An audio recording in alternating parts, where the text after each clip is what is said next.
Good afternoon, Free Enterprise fans, or evening, depending on where you are, and welcome to our restream of this 11th qualifier for the Highway to the Zemus Zone 4 tournament. My name is Xenocat, and I'm joined here in the booth by Alchemy. How are you doing today, Alchemy? Hello, I am doing just fine. It is evening for me, and I am so ready for some CC3 Evolved, as we've been joking in the booth. Yeah, we got a Tele start. So that means Tele's our hero. He's going to be our anchor for the seed.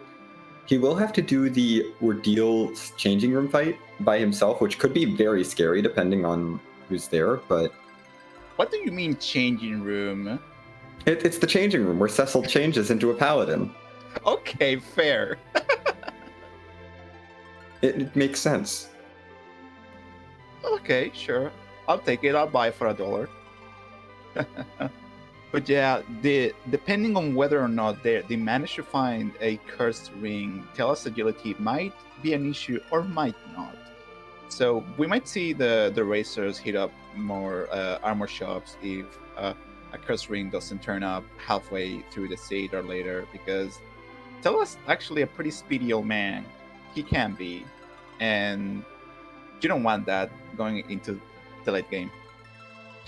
For sure. Tele can be very fast late game, and it can be very difficult to manage your agility anchoring, because he gets decently fast, up to like 20, 21 agility around the level most runners would be comfortable heading to Zeromus. Yeah, and if you're not comfortable with those levels, it only goes up. I will know. Yeah. It could be solved with a crystal ring and a ninja hat as well to get him up to 28. And with certain party setups, you don't need to worry too much about agility if you've got a bunch of Zerkers who are faster than Tele. Say if we find an edge so we can steal Bacchus Blinds, it becomes a lot less important. But agility is definitely going to be something we're going to want to watch out for throughout the siege. But aside from, where we begin? Oh, I guess we should talk about the other objectives of trade away the pigtail and wake Yang with the pan. Those are objectives for sure. And hi, Kane. We like to see a Kane. Well, the guards are going to give us a grimoire, which will hopefully be the answer to getting Tele through that mirror room. It's always nice when the seed just like hands you the items you need, like the items you know you are going to need later on. Yeah. Like, that's why I personally am like a massive fan of the tower key, because it completely nullifies the need of doing Keyless Tower, and to me that's precious. Yeah, unfortunately, that grimoire is a one-use thing, and you're gonna have to hope for some good RNG with it. Oh, absolutely, absolutely. You might want to roll a noting for a boss that that has the boss bit, or maybe a chocobo. Who knows? Yeah, it could always roll chocobo, and then you're sad. But there's a second grimoire in Watery Pass, so it's all okay. Oh, wow, what a find. Looks like Phony is heading over to Ebwin Castle while our other three runners are all heading through Watery Pass. Was that a white spear?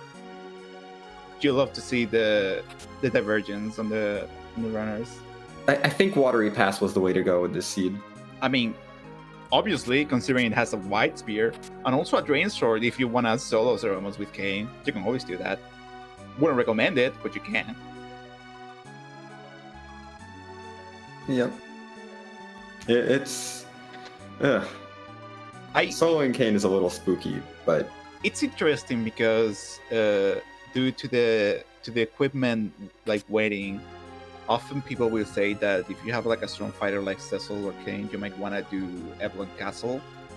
But sometimes it doesn't work out that way.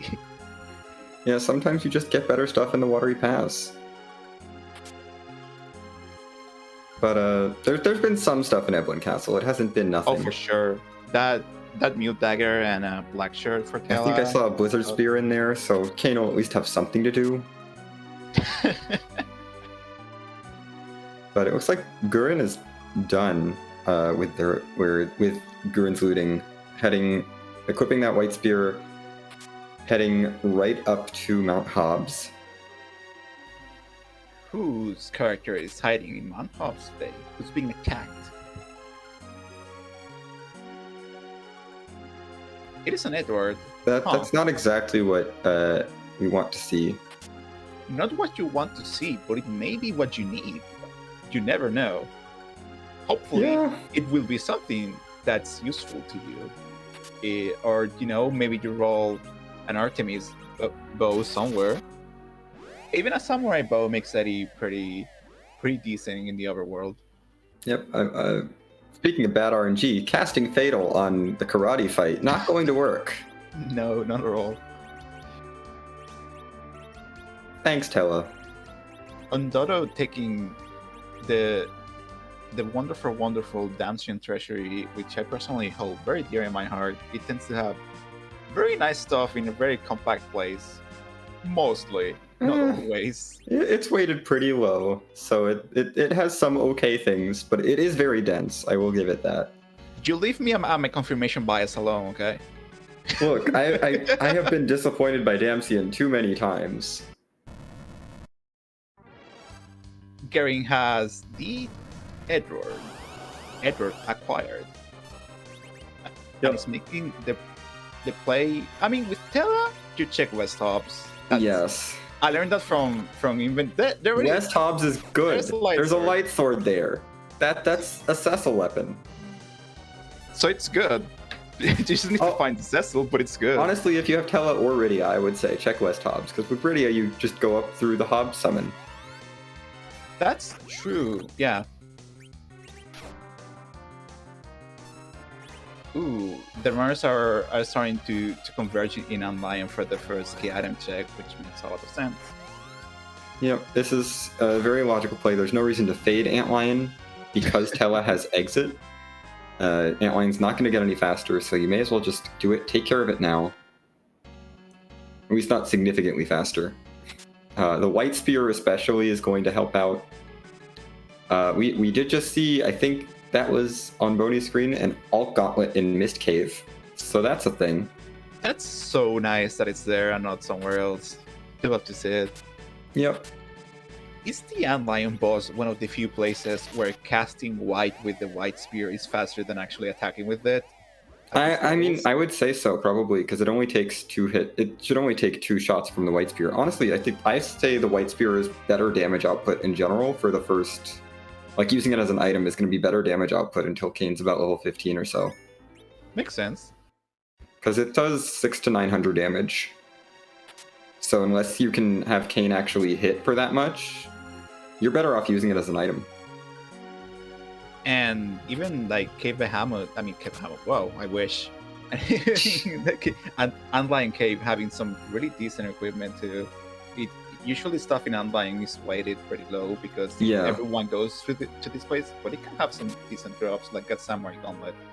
Yeah, this Antlion's actually been fairly nice, and Antlion's one of those places that I do actually think is worth looting at least partially, because in most cases, because it can have some pretty decent tier 4, tier 5 stuff, which you might not get with just focusing entirely on the quality loot.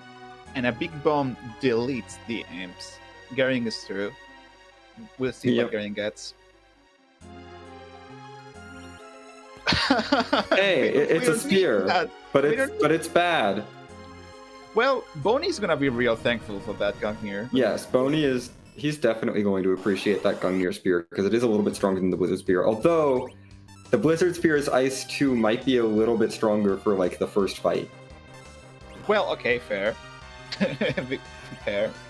But for the first fight...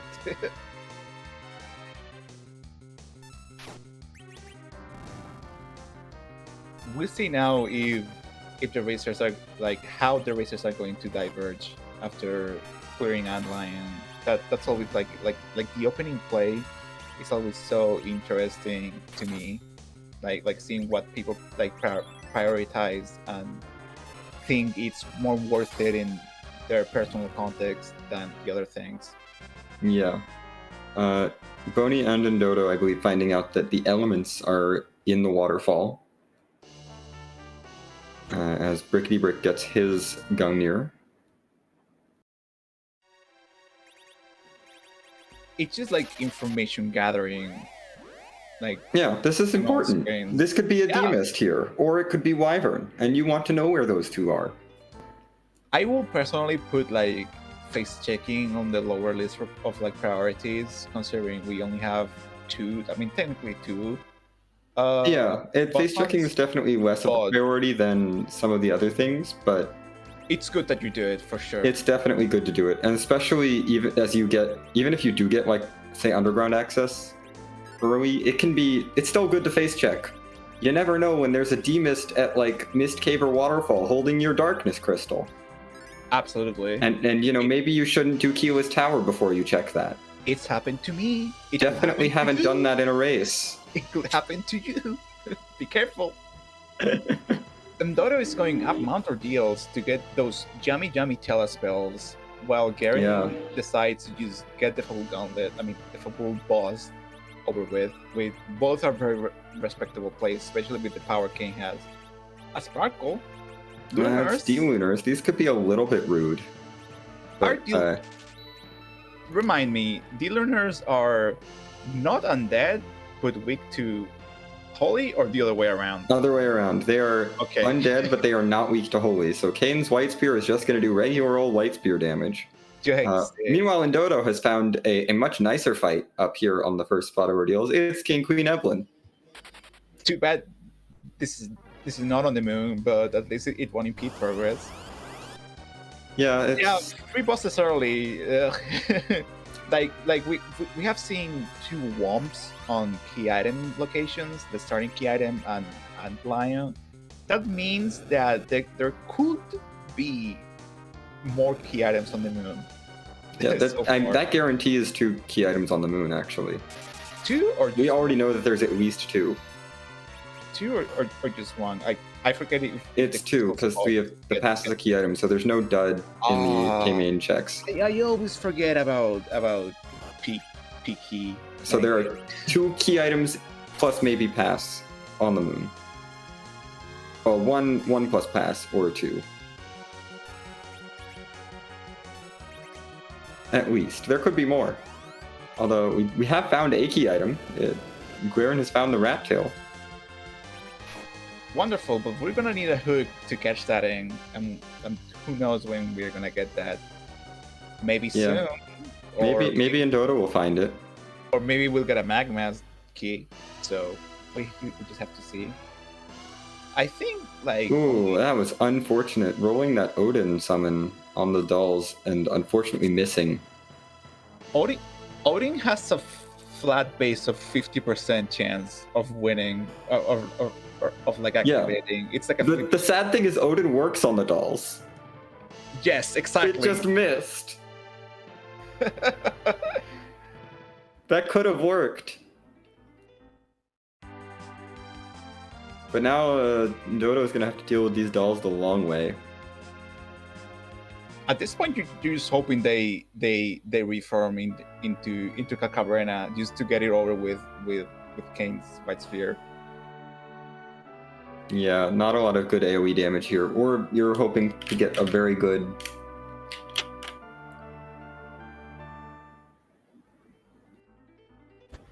maybe trying to stop block one of the... or keep one of the back dolls stopped. That, I think that would prevent the... Yeah, that would work. It might be difficult to keep the stop up since stop is going to not last super long. Yeah, for sure. Other than that, it's not a question of are you going to get through this fight? It's a question of when are you going to get through this fight. Just like Demons and other such bosses like CPU. Yeah, this fight is definitely a bit of a slog. It's not going to be dangerous. The big doll might be dangerous, but like I'm sure there will be many people who will like reset the fight to like reroll the grimoire, but like fool me once, shame on you. Fool me twice, shame on me, right? So maybe we just don't want to reroll 5 times and always get Odin or Chocobo, right? That's extremely unlikely. Although you also have to worry about Yeah. Sylph. Sylph would also be kind of bad. Also, that's a little bad. You say it would be unlikely, but you're the master of rolling like Badasaur faces, right? I mean, yes. I have rolled many Badasaurus faces. I have lost a Z fight to 5 straight Life 1 rolls on an Asura. It could happen with Grimoires, straight up. Yes. So I understand the decision of not wanting to reset to reroll the Grimoire and just like sticking with it. Yeah. Like get it over, like dong over with it.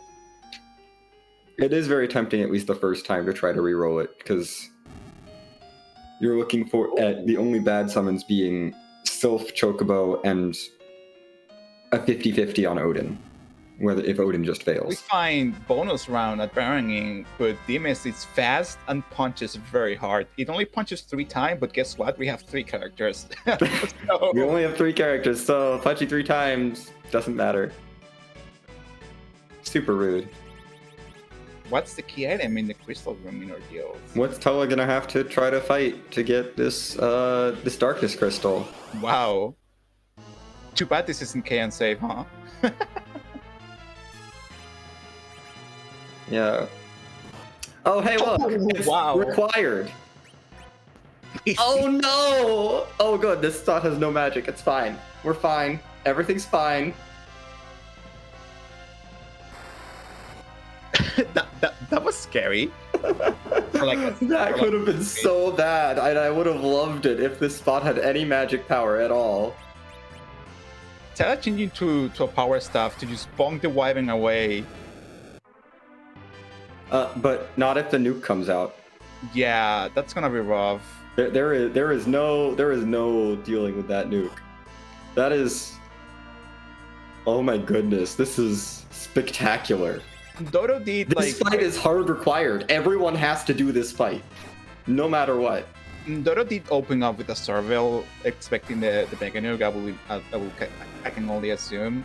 But now that like he knows it's just Ice 3, yeah.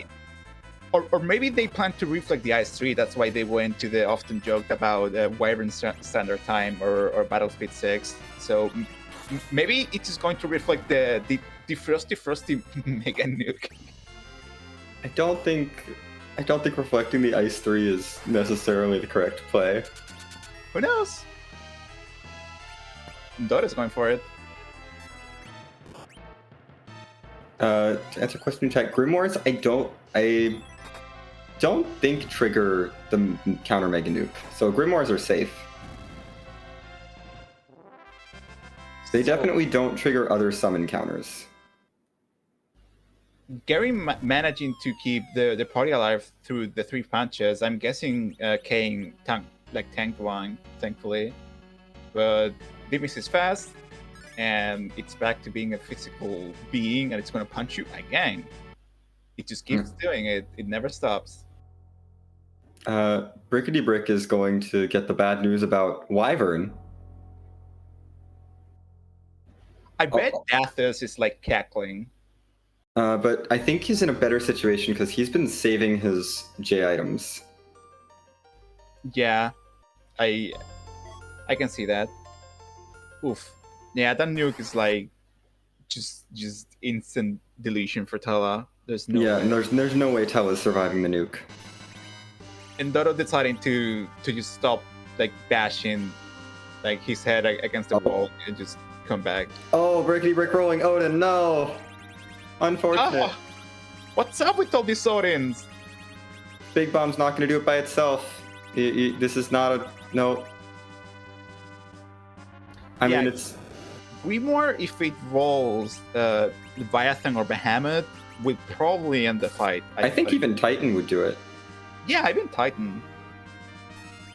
But you have to roll those 3. Yeah, you'd have to roll one of those 3.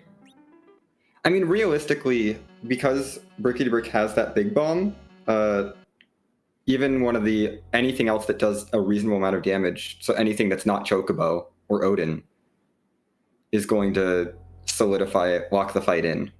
True. But yeah, this is rude. Gary meanwhile keeps like going at it. Like Gary absolutely wants to get through this fight no matter what. Like jumping with Kane to avoid the punches. Hoping that this pays off. This like early Demis play. We will see if it does. Yeah. I mean, we know this is our underground access. Oh, and a Chocobo! Chocobo might actually do it. That's actually the big bum if it high rolls. One can only hope. Oh my gosh, Chocobo did it! Chocobo was enough! Brickety Brick is through! Oh, Best Boy Chocobo finishes the fight. Yeah, that was about 20 spare damage. But Chocobo... Counted? Oh man. Yeah, no, it was like 354 and then 664. That's literally 18 spare damage.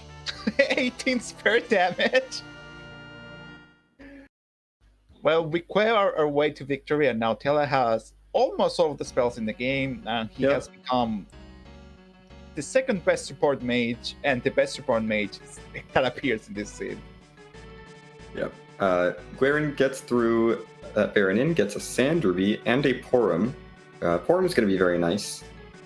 But so Brickety Brick is our first runner with access to the Darkness Crystal on stream. So that could be another character check and access to the whole moon.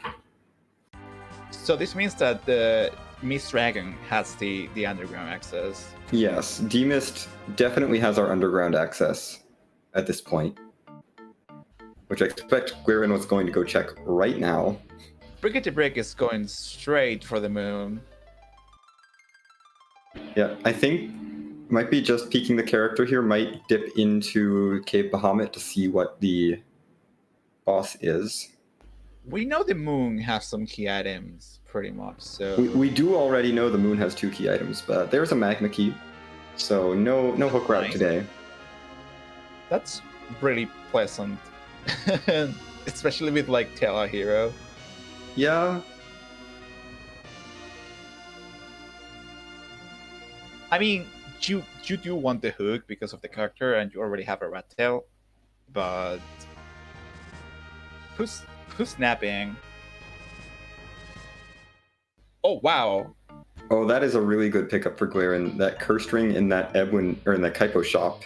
I told you gotta. That will solve. Yeah, no. I mean, that's a shop I would definitely say check while you're in Kaipo checking the Sand Ruby out. You're not gonna set foot in Kaipo ever again in your entire life while playing this set, so might as well get it over with it. Also, it's more vanilla. There's a vanilla Rosa here. Nice. That's a healer. You always love to have a... That's another healer. Party. We already have a Porum. Or Guerin already has a Porum. So now Guerin has a Rosa as well. This is a Zemus party. I don't care what anyone says. Yeah, honestly. just go.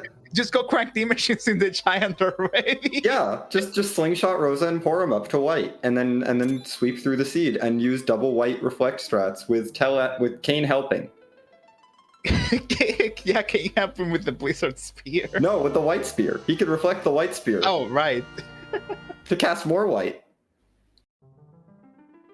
So the character in the Lunar Dais is another Kane. The curse of See Maybe No Dupe strikes again. Yep, no character up here. So yeah, I am on team sling Porum and Rosa to Z levels. You do that and then you blow through the rest of the seed. You just get your just sling my white mages up and then blow everything up with white. You get your little like checklist of things you have to do in the seed, and you do them, and then you beat C. Mm-hmm. Make sure to check Giant. Well, don't worry about it. Maybe not check Giant while in there, because I don't know. It's a long shot for D-Mist. Boney getting a Titan on that Grimoire, getting through. Nice. Very easily.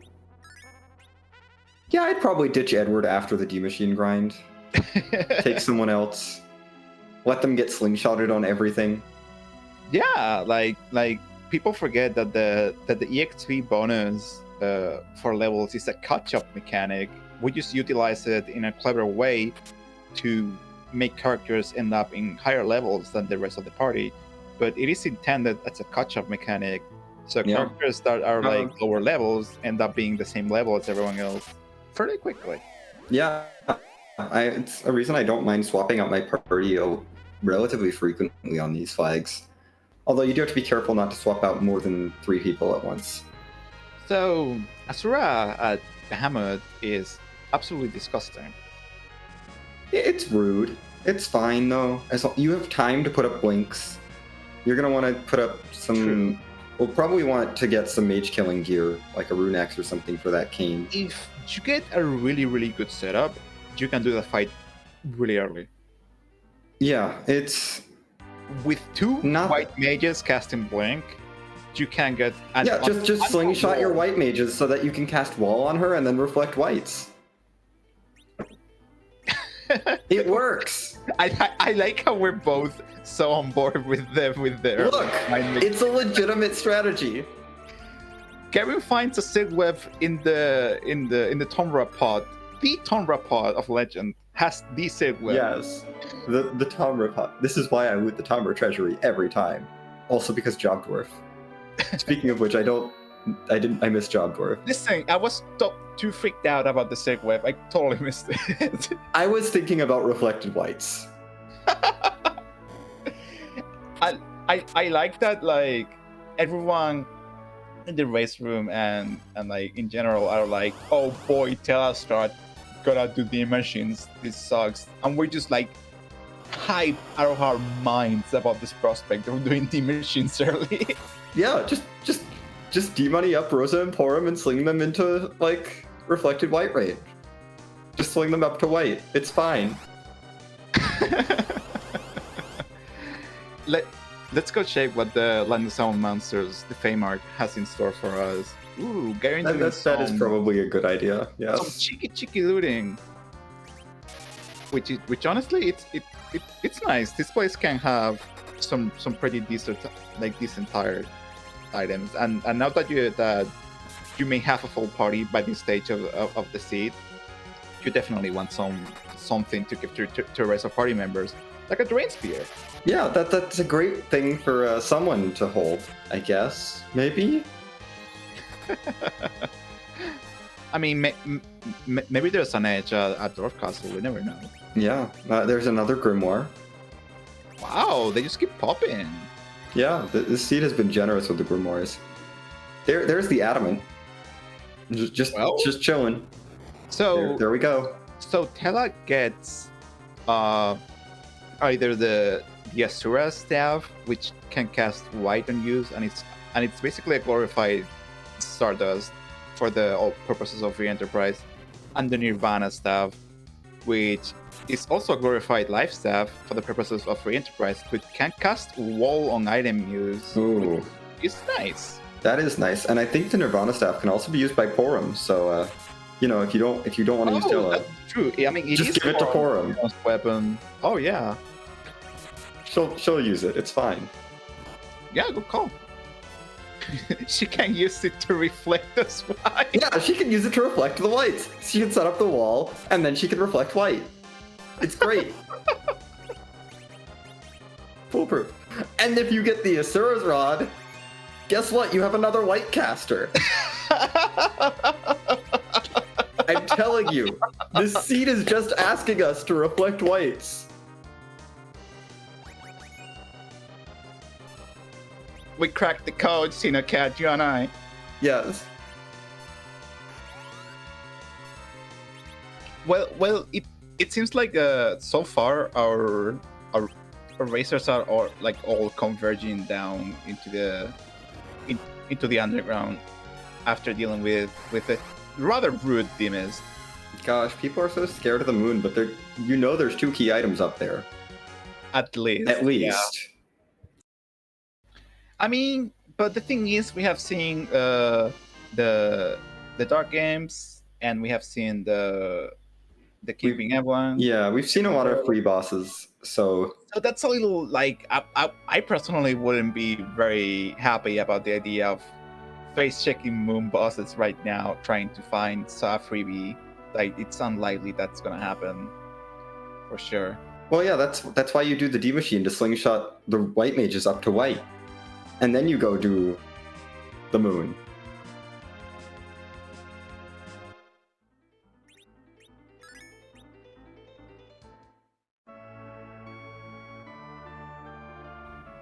Ooh, Garen going ahead to check Jiang to tell Yeah. like his wife. For I don't hate this play. honestly, you need key items and levels. That's Yeah. all you need, so. This is gonna get us gonna get Guerin another key item check. And like one of the things is like if we can hype up like as much as everyone's chagrin, we can hype up LED machines all we want, but you want 10 key items for that. Yeah. Well, I mean, at this point, there's no way we're close to 10 key items. We missed 2. We had 2 duds on the overworld. Yeah, true. But ideally, it's 10 key items. And so I can personally see how people might want to delay. I think you either do it early or you wait for 10 key items. I don't think you do it with like 8-ish key items with checks left on the overworld. That doesn't make sense. But to be fair, we only know about 5 key items. And Sheila 1 could be a 6th, but then it's like, okay, we now have to do Dwarf Castle. Or Kiwa's Tower or something. And we get a forge. Wow. That's nice. That's basically a free objective that that is a free objective available. We know that Wyvern is up on Ordeal, so that's also available. I'm telling you, D Machine, go clear Cave Bahamut. Reflect all the lights. So that's 3 objectives out of 4 minimum. That's kind of bonkers. Yeah, no, we already have we've seen access to 3 objectives at this point.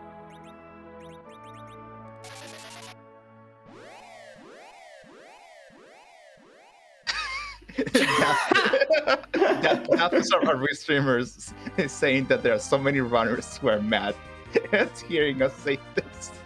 Listen, sometimes you just have to embrace what you're given and use the white mages.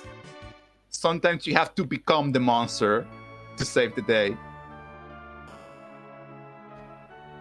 That's an absurdly good cockle shot. Yes, the Asura's Rod casts white, and the Nirvana Staff casts wall. Both of which are key spells for Reflect White strats. And it's the Asura's Rod. Nice. Ooh, nice. Tella can cast white! Yes, Tella can now cast white at a terrible spell power. Look, slightly higher is than 4 the white casters. Years. It's fine. We have 4 white. No, hold on. We have 5 white casters. What are we talking about? We have 4. Edward can't cast white. Oh, I forgot Edward was a party member. I'm sorry, Aska. I'm sorry. Yeah, I think this is the maximum number of party members we could have that can cast white, because no one else gets anything that can cast white. And Fu is not in the seed. Yeah. Well, what a seed. It had to be a data set, of course. Yes. This is a good point. The Asura Rod is actually a really good tool against Wyvern. Yeah. Great call. That is, it will. White is not like that. White will 2-shot. Yeah, Fusoya's on vacation. He only comes to help out when like he's the protagonist. It's kind of selfish, but like Fusoya doesn't want to be a sidekick. He can only be the hero. Can't you blame the guy though? He's like tired of babysitting. Yeah. Fu does show up occasionally, but yeah, only as the starting character. If he's not the starting character, he will not show up. We'll see if Gering is able to get past the Wyvern fight, who is mildly rude.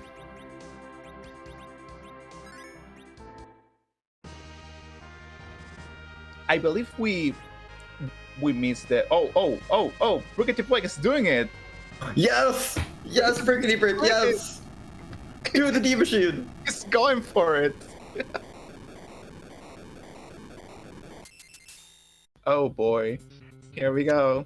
I didn't see if he bought the ethers and stuff that he'll need to get through this, but I did see Brick to Brick checking item shop, so I can only get that he found some. Maybe I am fully on board with this. I missed what the Fame Arch bosses were. With probably nothing wonderful. We don't have any boss hunts left, so we don't care. I mean, if they're freebies, that means the mon's even worse. So yeah, it was apparently Golbez at the levy spot. Oh, well, that's nice to see there. That is nice to see there. It's nice. Oh, and a Mylon at the Asura spot. Mylon, it will have been nice to be on the moon, but yeah, Mylon is nice. It's kind of unfortunate to see Mylon out of the way. We miss some, we get some. That's fine. I am so excited for this D machine grind. Someone quote that. I am so excited for this D machine grind. Xenocat 2021. Look, I just want to see I just want to see 4 white casters going at it. For the memes. They'll lend you memes between kids.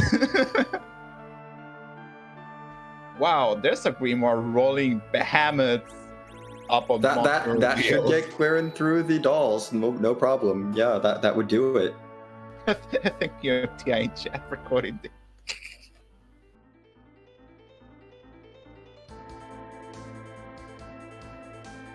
Well, Bonnie has his Rosa, and Dodo is out of the Fame Arc, and Gering, I think Gering should be good too for the Fame Arc Wyvern.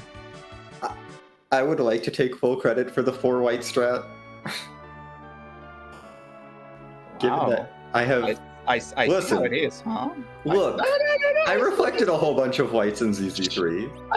I did a reflect white fight back in ZZ3. Excuse yourself. Do you have spoken? I have heard your words. I see how it is. That's it.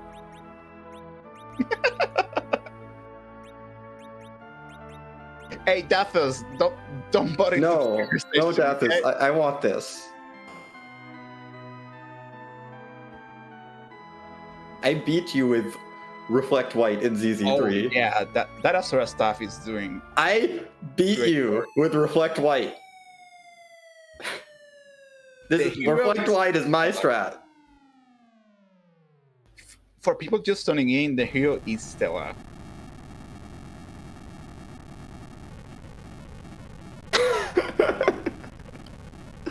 Oh goodness. Daziel Gambit doesn't roll off the tongue. No, it does not. Oh wow! Just like Dwarf Castle Armor Show casually having black robes and a silent staff. Very nice. That silent staff is definitely nice. That's gonna power up those whites. Yeah, that's gonna power up those whites. So now we can cast white more.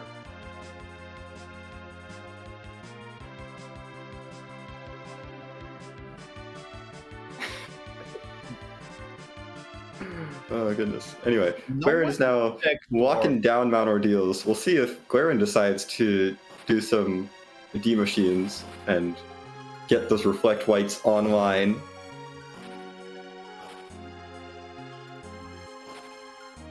Nope.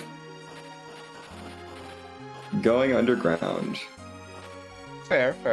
I will also check freebie. This is, I mean, going to Dwarf Castle. This is a legitimate. This is the strategy of someone who doesn't want to do the early D machine, which is fair. Fair. Listen, sometimes you don't embrace the monster inside you. Sometimes you just want to play cool and safe. Is that Odin? Sometimes you realize you have to deal with Odin at the doll spot with a kind of garbage party. That Sanketsuken, it's gonna hit really hard, isn't it? Yeah. And he's not the slowest here with Tele Anchor. And he's going to punch hard too. Oh boy. What a spot for Odin to be in. This is rather unpleasant. Yep. Yup, and it's This hella is- fast. This is extremely unpleasant. Counter-Struck? Question marks? No, Kane will not take the hits. Oh, fair.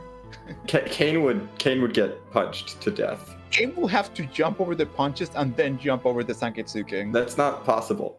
No, it's not. Yeah, no, this is a really bad Dwarf Castle fight for Guerin here. If you can get a blink off on Eddie and get some, Eddie could probably get through it. Absolutely, Eddie can do it. Eddie doesn't need an illusion to do it. You would need an illusion to do Counter-Struck here. In addition to getting a blink off on him. For those not in the know, while we throw these boards around, when Odin raises his sword a third time, there is an extremely small window where you can cast a thunder anything on him, including items or lightning spells, edge splits, and Odin will be struck by lightning, and he will be instantly defeated. So, if you can survive 2 Sanketsuken, which is a really high damaging, non-reflectable magical attack, and his really fast punches, you can instantly defeat Odin. How do you pull that off? Well, either Kane jumps over the big damaging spells, or Edward hides through the entire fight, and he comes out and then instantly deals an instant kill blow to Odin. Yep. You will have to eat a punch in either of those strats, so you probably would want to set up a blink. Tella could just handle Odin. Did you know that a plus 15 wisdom plus a black shirt further boosting the wisdom makes Tella an incredible caster? Yeah, Tella's actually like good at casting things. With a little help, your Tella could too be incredibly good at casting spells. Oh, hey look, we get to deal with Evil Wall now. This is really punchy and really fast. Oh wow, what a reward! Yeah, Cecil. No, not Porum. Huh? Porum over Eddie is definitely a thing. Although this spot can punch itself down. Oh, maybe that's it. You can always go back to the Tower of Wishes and pick the character back up. Yeah, although not using the Eddie strat, so... There's Ndodo's Azura Road. Nice. Meanwhile, on Brickety Brick's side, the journey continues. Yeah, the D machines continue to fall down. Oh, has Cure 2 pots, is leaving everyone down smartly just to avoid having to heal them, except for Tella and Kane. And Tella's just... Absolutely. Yeah, Tella's doing the weak casts, Kane is knocking them down. Super efficient.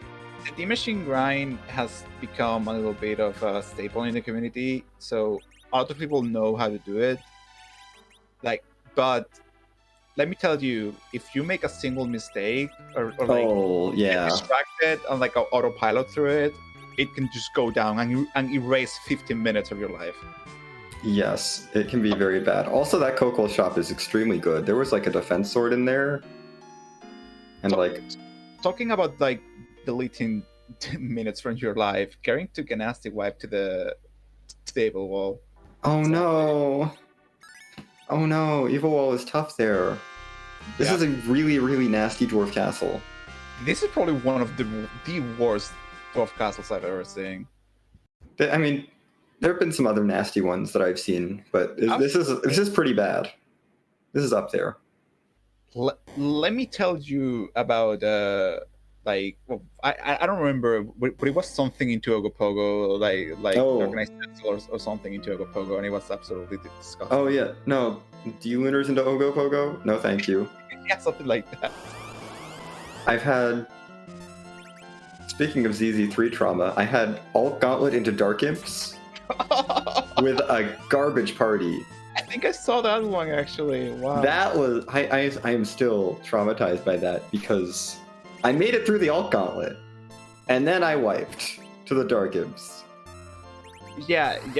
Papita in chat has a good point. This is a dwarf castle where you practice your Eddies. Yeah, this is the Eddie strat dwarf castle. It's just this is how you deal with. Just like learn your Eddie strats. Okay, and Dodo's backup ordeals knows this is an objective, so can't put it off forever, and like knows that it's basically hard required. Yeah, pretty much. That is the nice thing about the ordeals, is if you wipe here and you can't get through this, you know you can come back later, and you know that you will have to come back later, so Yeah, for you can sure. put it off a little bit and get through it later. Boney is looking like he's going to decide to get rid of the Edward. I forget if Boney did check West Hops, but if Oh, he yeah. should have a... I don't know. Brickety Brick has done the D machine. Oh boy, we're free. Yeah, 41 levels for Rosa. That'll do it. That'll do it. We have white. It's still counting up, but I know we have white. There it is, white.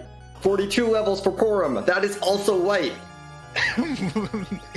We have the lights online. Get in the car. We're going White Magic King around. Yeah, we're gonna go hit everything with white. As much as people don't like watching a D-Machine grind for 20 minutes, it's one of the most entertaining party compositions to come out of a D-Machine grind that I've seen in a long time. I am so on board for this.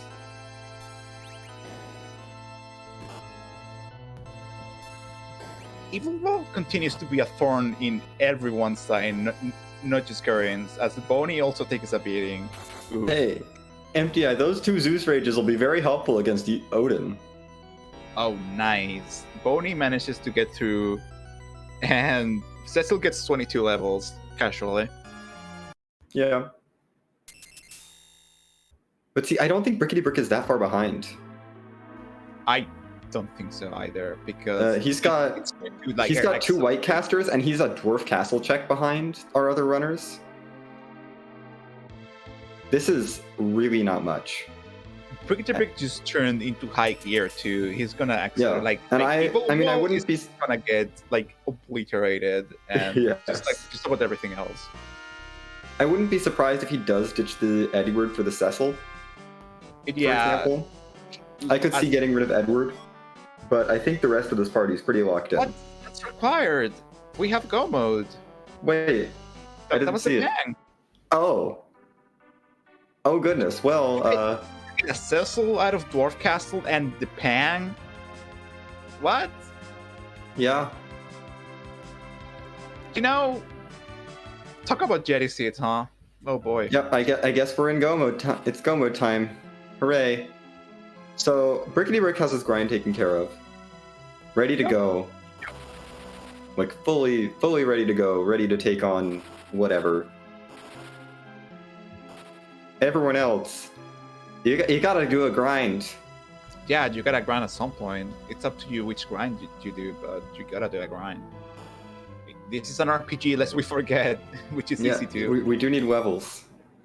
Garing is through the nasty evil wall fight finally, and Edward saved the day, which I'm guessing that's why Garing kept Edward around. Mm-hmm.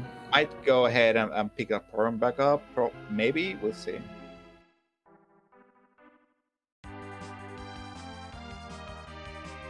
Now, one thing to keep in mind with Brickety Brick is even though he did get a whole bunch of levels on Porum and Rosa, the others are a bit low level for Zeromus. Yeah. Fair. They're not. They did gain several levels. They're definitely strong, but they're not quite at that tier. Like Kane's probably low 40s, I think. Or high 30s. Let me hit you up with this, Sinocat. Did you check element spot, hoping for something you can tackle? Nah. Okay. There's no King Queen. There's no D-Mist. There's no Wyvern. I'm not checking that. It could be like a Baron Guards or something like that. Nah. Not worth it. Okay. Tella's slow. yes, he is. No, it's not worth checking that. I don't need it. It's not required. Not gonna do it. Okay. Maybe like the experience from Cape Bahamut will be enough to push everyone else's levels. Yeah, I mean Kane, they're probably pretty close. Yeah, we're looking at like low 40s, so Kane's probably fine.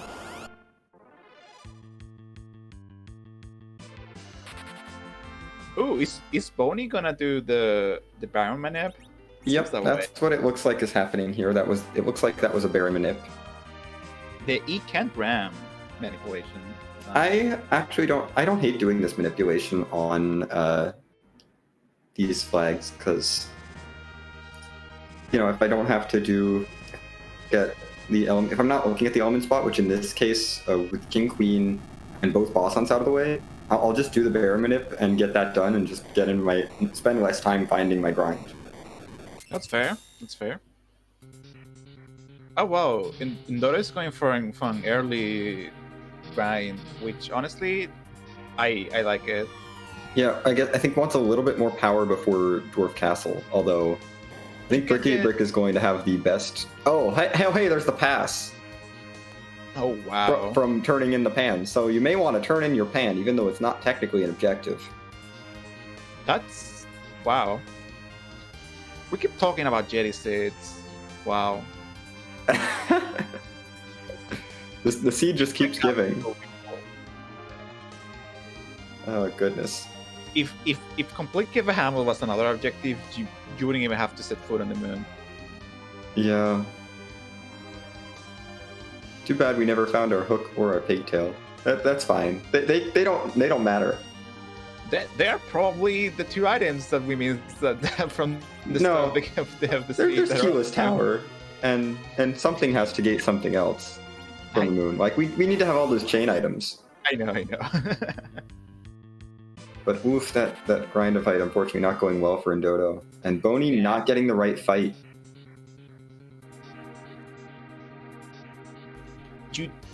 Thanks to the Freedom Kit, you do get 1 to 2 Sirens to help with early game situations and early grinds to push people to meet game. So that's something to keep in mind. Yeah. And Dodo is just going straight up to the giant, has said, okay, the X didn't pay off. We're just going the machining. It's fine. And there's the white cast, 5k, all in, be gone. No time for you. We're just gonna cast white a lot. This is a fight that took other racers like a decent amount of time. Yeah, this was a fight that was extremely rude to every other runner, and our other runners struggled with this. Brickety Brick is like, hey, I have a spell. Yep, pretty much. Will he even take the Cecil? Yep. Yes, I don't mind. I don't hate that. Cecil can get slingshotted on something pretty easily. Yeah, he's gonna get like 22 levels out of this. Yeah, that's still under the medium. And he'll get like double experiences from the next thing as well. He's gonna be doing well. If you go to Cave Bahamut directly after this, and Cecil is alive by the end of that fight, he's just gonna get almost to C levels, almost, if not to C levels. Yeah, as long as he's mid-30s, he's fine. He has a light sword, probably, or something. Yeah, he's got a light sword. He's fine. Sword. Yeah, he's gonna do well in the fight. Yep. And just like that, another obstacle just like obliterated.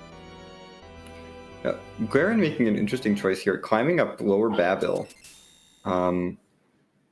He's sitting at 7 key items, so I'm wondering what the logic behind this is. Maybe it's hoping for the hook. Who knows? We know now that Water Hag is at the rupee spot, so hey, there's another free boss gone. Wow, the moon is. Good thing Moon's like quite possibly haunted. Otherwise, yeah. I mean, haunted for the purposes of the seed. Yes. And there's a Pale Dim. Oh, this might be a play to get maybe Cecil some more levels or something. That's fair.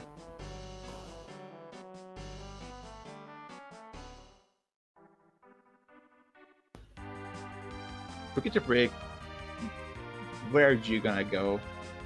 Run the pan. Oh yeah, absolutely. He's not in go mode yet. He does not have the. He didn't do Sheila 1, but absolutely understandable making the check into dwarf first with the power. And now that he has the pan, he's going to run the pan. He's running the pan. This makes sense. We'll only have to walk through Sylph once. He's basically doing like checking from a list basically at this point. Yeah. Like, yeah, this.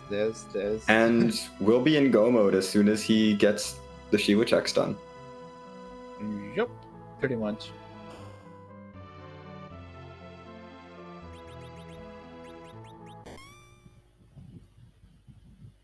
Bonnie seems to be struggling a little bit on getting that bar manipulation. Hey, Shinokat, I thought it was easy? Question mark? I thought that the bar manipulation was easy. It's a little complicated. Yes, it is complicated, folks.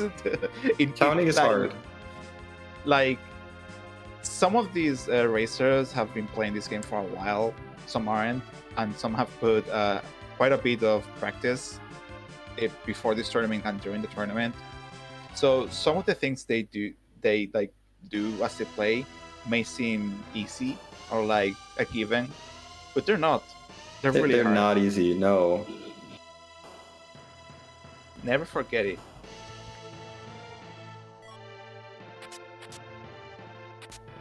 Peldim on Guardian side continuing to be a nuisance. That's kind of the best thing Peldim does. Yeah, Peldim's annoying, for sure. Brickety Brick getting the news that he's in Go mode. Yeah. Hey, by the way, you're in Go mode. Also have a pass. Also have a pass, just to make things even faster for you. Go, go, go. And this is the moment where I point out to our lovely, lovely viewers that to pay attention to Peldim's sprite and how it has like weirdly, really, really thin, really short arms under its head. Yeah. Thank you for your attention. There's also a tiny little leg. Yeah. It's like a weird horse more than a dragon. Mm-hmm. I wonder if Brickety Brick is gonna buy anything from the Coco shop. Let's see.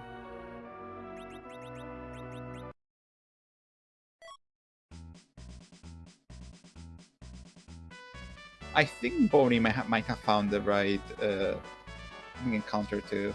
Yeah, this looks like it might be correct. I was not doing the counting, so I don't know. Wow, Coco had 50 GP stash in the little secret room. Incredible. That's so valuable. Nope, not buying anything yet. Nope. There's an Asura's Rod.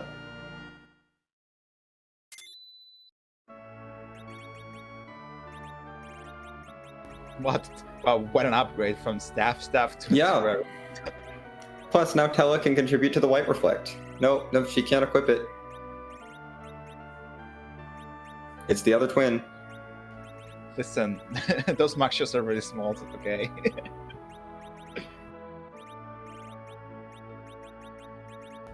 There's the light sword. Nice.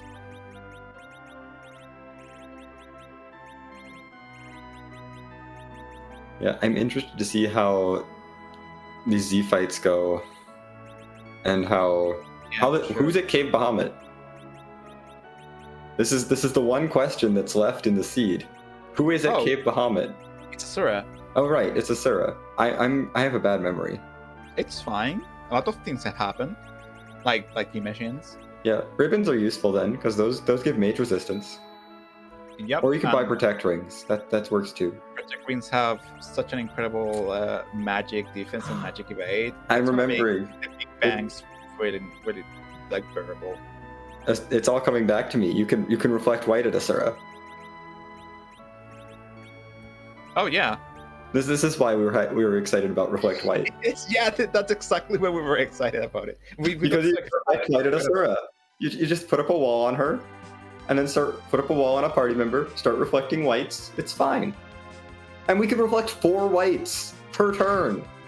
4 whites per turn. That's so good. Brickety Brick is surely going for it. I mean, yeah. There's nothing else to do. What did you mean? There's the whole lunar subterrane. No. No. Why would you do the lunar subterrane? Well, 10 key items, man.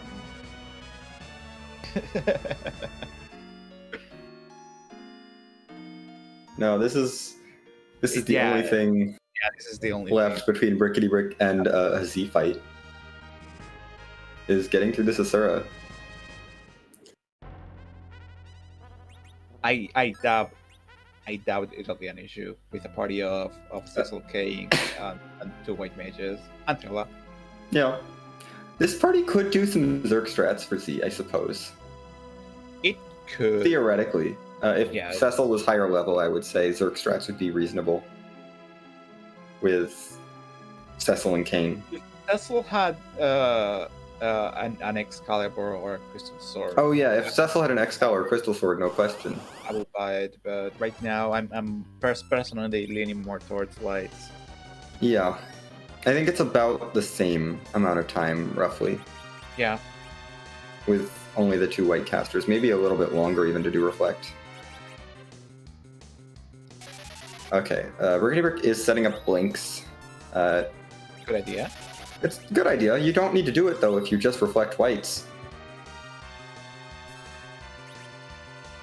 Listen, safety feels good and it makes me perform better, okay? But you don't need the safety if you just Reflect whites all the time and she never actually gets to counterattack. That is true.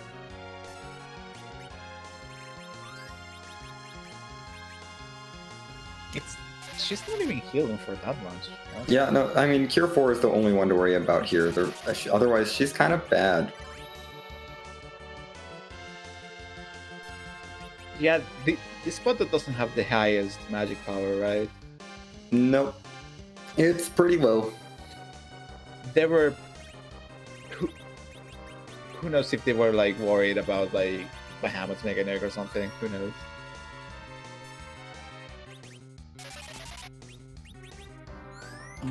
I think Dodo might be in a spot of trouble. Oh dear. Oh no. Oh no. Oh, that hurts. Oh no. That is unfortunate. I'm watching the Asura fight because the D-Machine grinds are less exciting, but... Oh no, I don't think there's a way to recover that. No, we thought like Life 2 or something like that. I don't. No, I don't think there is. Gwaren is through the Paladin. Big news. Excellent. Does it gain 13 levels? Hell yeah. It's a twin harp. Do you chase it? What a reward, huh? At this point. Yeah, no, you're in go mode. Do you chase the twin harp? No, I don't think I will personally. Oh my goodness. Yeah, it's like personally the first qualifier I did, I wiped the machine twice. So yeah, D-Machine can be rough if you let it get out of hand. Once at the start, because Stella wasn't in the middle, guess what? He can miss his spells. Yeah, that's the thing. And the second time, because I forgot to deep Tella neither. And oh no. I have weak available, and I wiped. These things happen, folks. They definitely do.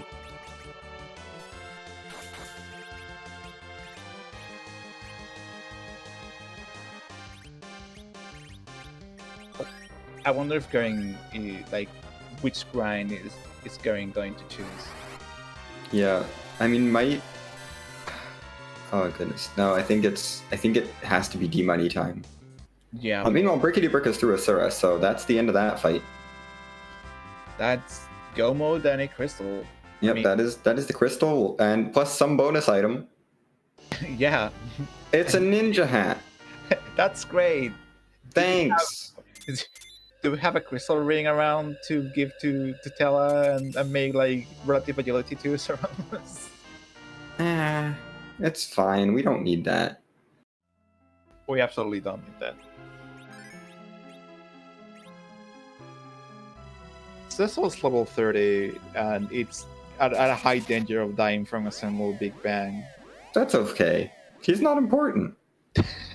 We're reflecting whites. Cecil can't reflect whites. Cecil's useless. Cecil is useless. He cannot reflect whites. Everyone else has the ability to cast white. Cecil cannot. Cecil could have the ability to cast white if it was a Cecil Hero Seed, and we got the Lightbringer. True. But then it wouldn't be. Then Tella wouldn't have the Asura's Rod. True, also. And also, the Lightbringer is really, really strong. And yeah. we probably wouldn't be reflecting lights. If I can smack Zemus for 7,000 damage a pop, I'm not gonna be reflecting anything. But apparently, it seems that Brickety Brick might not agree with your assessment, and he wants. He might be going for some extra levels in the LST. I mean, if the altar that's closest by is a nice boss. Yeah. Oh. A nice ribbon room could be good. Or is it going to go to the bottom, ignore the pass, use the ribbon room, and then go to Zeramas? Yeah, maybe. Might have forgotten that he has the pass.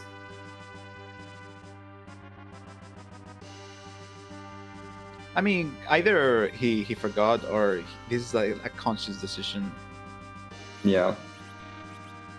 Sitting at 8 key items. Oh, maybe he wants to pop the sirens. Oh, yeah, good call.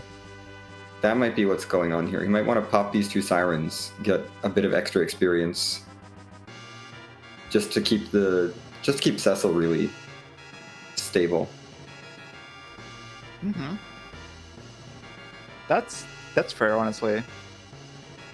Like, maybe you can like do some like hybrid strats where you attack with Cecil until it's right at the tipping point, and then just go the rest of the way there. It could speed up the C fight. Is it? I am a little worried because I don't know if he has a cursed ring, and I think Tella's agility is very sketchy. And even with that ninja hat, that's not going to get Tella up to 28 until Tella hits like high 50s. If anything, it's gonna put Tella closer to the danger zone. Yeah, like 27. No, it's just gonna make Tella worse. It's not helping. In fact, I don't think a ninja hat alone can get Tella anywhere close to 20. No, not unless he gets a lot of levels. But Tella's EXP curve is pretty bad. It is bad. It's just about the worst EXP curve in the game, pretty much, I think. Yeah, I think it's actually worse than Rydia's. Yes, it is worse than Rydia. It is actually worse, and we all complain about how Rydia takes forever to learn Nuke. Tella has an even worse EXP curve. Okay, so for Tella to get to 28 with a ninja hat, he needs level 64, I just checked. Oh my goodness. That is absurd. That is so much EXP. And that's almost 3 million XP. Yeah, that's not happening. No, it's not. You are not grinding Tella to level 64.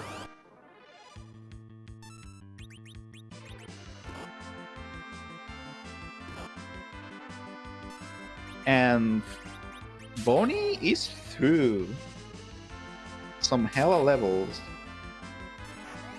28 levels though. Oh, did Bonnie do like an early egg, or did just Bonnie decide to do less D machines? I do not know. Also, there is very loud noise outside my window, and I apologize if it's coming through on stream. Well, I did see white pop up, so everything's fine in the world. Yeah.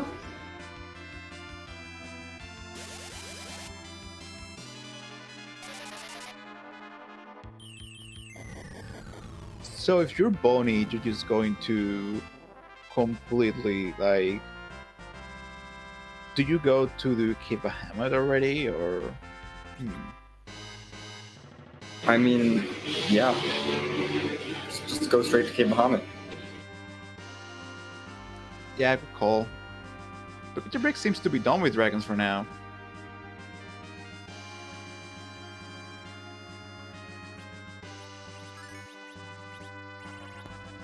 Ooh.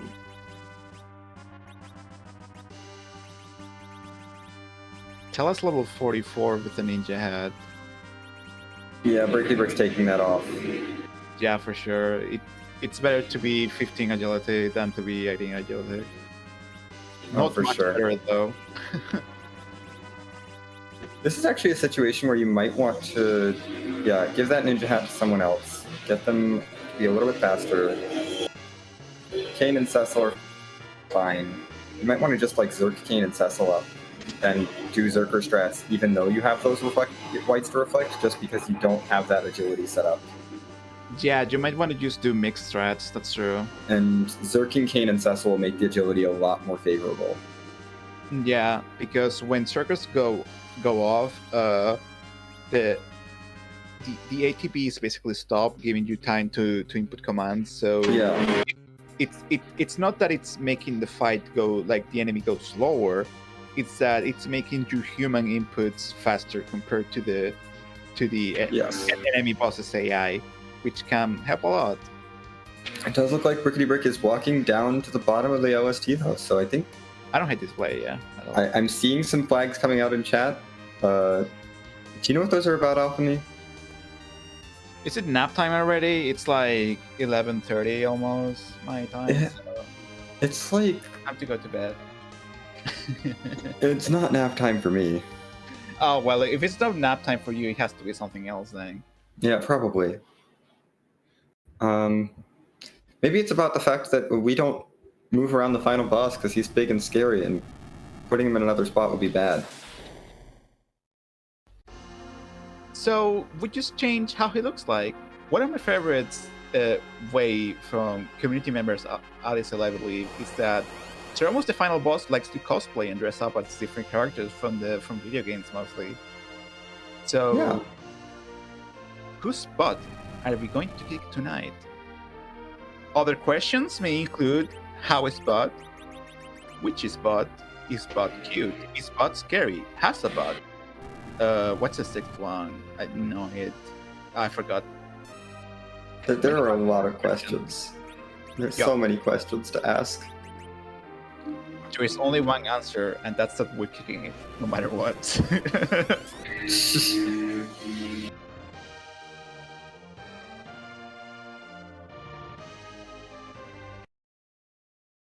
You cannot suplex Bot.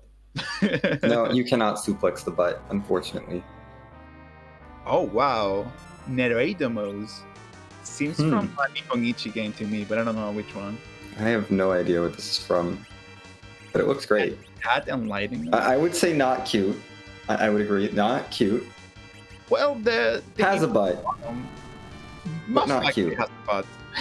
There's a high butt chance with this, right?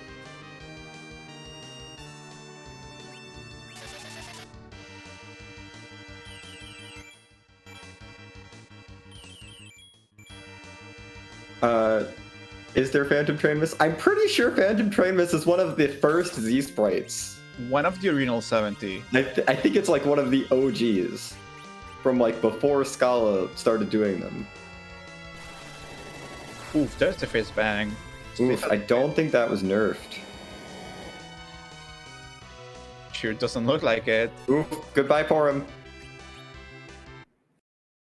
That's better to like quit now and save time that way than to wipe later. I understand the position. That is a rough situation. Break at battle speed 1. No, that battle speed, that was BS5, I believe. Oh wow, it was still so fast.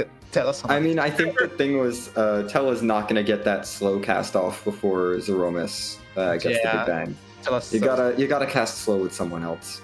Yeah, for sure.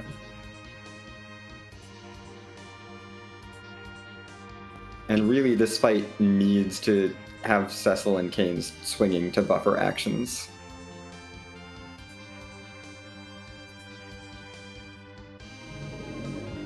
Oh wow, Bonnie's side, Asura is being a little spicy, it seems like. Yeah, that was rude of Asura, but he's through.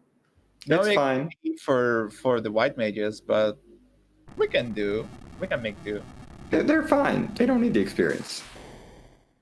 We are being informed by Tesla Dragon in chat that this boss is from Tales of Eternia. Wow, that's a franchise I've barely touched.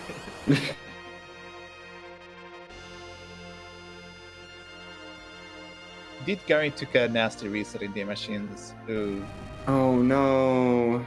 you hate to see it every time. It just like having been there, it just feels really bad because it doesn't only feel bad from a like competitive sense, like oh I'm wasting time in a race. It also feels bad that oh no I have to spend another like 15-20 minutes doing this nonsense again.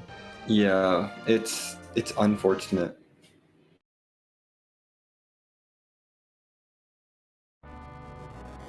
But Dodo is through it, grind complete. Yep. He's made it through the D machine grind. Does get white at least on Rosa. Bonnie's going down the Receptor terrain. I don't think. I don't think he's done Cape. Oh no, he has done Cape Bahamut, so he's in full go mode. Okay. He didn't. Okay. He didn't turn in the Pam. Yeah. Okay. So it does not have the pass. I understand now. I was confused. Like, why is there no pass? But that's completely understandable. Yeah. The objective is not to give the Pam back to Sheila. Is to. It's just to wake Young, so you don't need to actually turn it in. Although turning it in was helpful in this case. This time I did see the slows come off. Yes, I'm pretty sure this Big Bang is nerfed, and Rose is ready with a Cure 4. Nice. Even Tella gets to survive. Excellent. Even Tella can reflect lights. Yes. I mean, he needs something to do when he's out of MP. He could, yeah, yeah, basically. I cannot think of anything else. I've seen community member in Variable throw an idea into the air of like Berserk and Tella to clog the action queue. I don't think it would make much of a difference beyond Cecil and Kane being zerked here. It wouldn't. I don't think it would actually matter. And Dodo is taking out Last Arm, hoping for a lucky Cecil drop? Perhaps.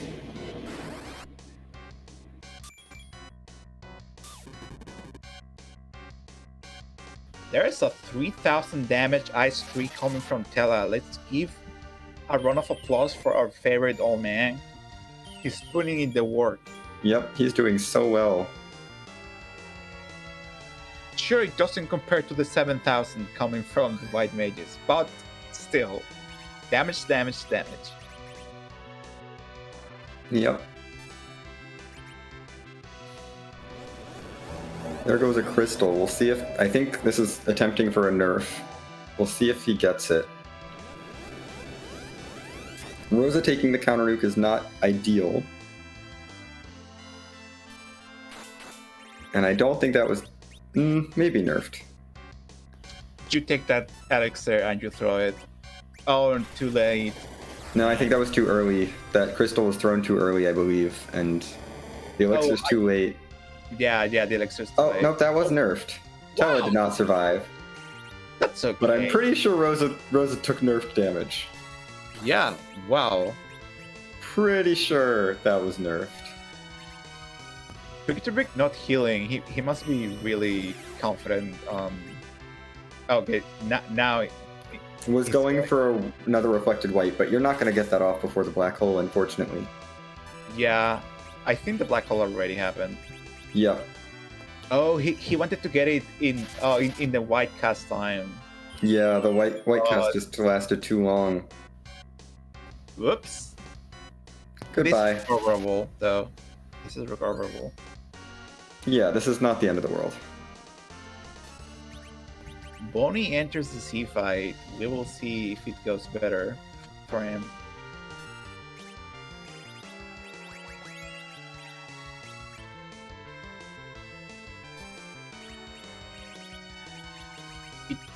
It's just so interesting. Like sometimes you get Zemus Zone 4 flexed seeds that are like very divergent, and everyone does something different on restream. And sometimes you get something like this where everyone does the exact same things. Yeah. That's where like the stage just like railroads you. Like it just points you. Yeah, I mean, that's just what happens when Go mode hits you too early. You don't choose the Jet Seed live. The Jet Seed live chooses. Oof, and that crystal, unfortunately, just a little too late on Brickety Brick's side. Low rolls. That was not a low roll. Oof. But Cecil's down, so we're not going to get that unnecessary counter nuke. Yeah. And Ross is alive, and the Cure Force keep coming, and they don't stop coming, so... Rose is no longer alive. Oh no! Virus is a thing. We have a return race now between Brickety Brick and Boney. Yeah, it's fine. There's a black hole coming, and then there's time to recover, but oof. This is far dicey. from ideal. This is dicey. It still could be recovered ideally, but it's dicey. Yeah, you gotta heal up. Rosa and Kane can definitely take the big bangs at full health. Yeah, definitely. Yeah, they absolutely. And they're getting healed to full. But you still wanna like nerf the next big bang, maybe. Just get reflected whites off. It's fine. Yeah, actually, yeah, you're right. At this point, doing a straight up damage raise might be the best option. Yeah, I don't know if it's worth even going for the nerf because if you miss it, it's just not. Yeah, it could get like. It could get very hairy. Of game, but you can't like count on that chance. Yeah. Oh, that was a really high roll. Oh, what the hell? Rosa just got extremely high rolled. Oh no. Oh, that is really unfortunate. I'm on the edge of my seat. Oh my goodness. Okay, yeah, you're getting everyone back up. So this is the reason we don't swap Ceramos around in. Yeah, this is a scary fight. This is exactly the reason why don't we swap around Ceramos. And that's the last Star Veil. Oh boy. At this point you have to rely on walls. Which yeah, I mean you do have 2 white mages who can cast it, which is something. Yeah, it's still doable without Starveils. Nerf might be correctly timed. It might even reflect off of Kane. It might bounce off of Kane. Nice. Oh, that's great. That is really good. That's a little extra damage in there. This could be it. And I think that was a correctly timed nerf.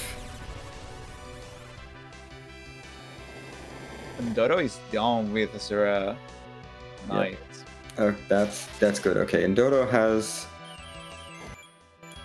hasn't done Dwarf Castle yet, but it's we'll see if he decides to do the Dwarf Castle or dive the Runner Scepter Ring. Yep.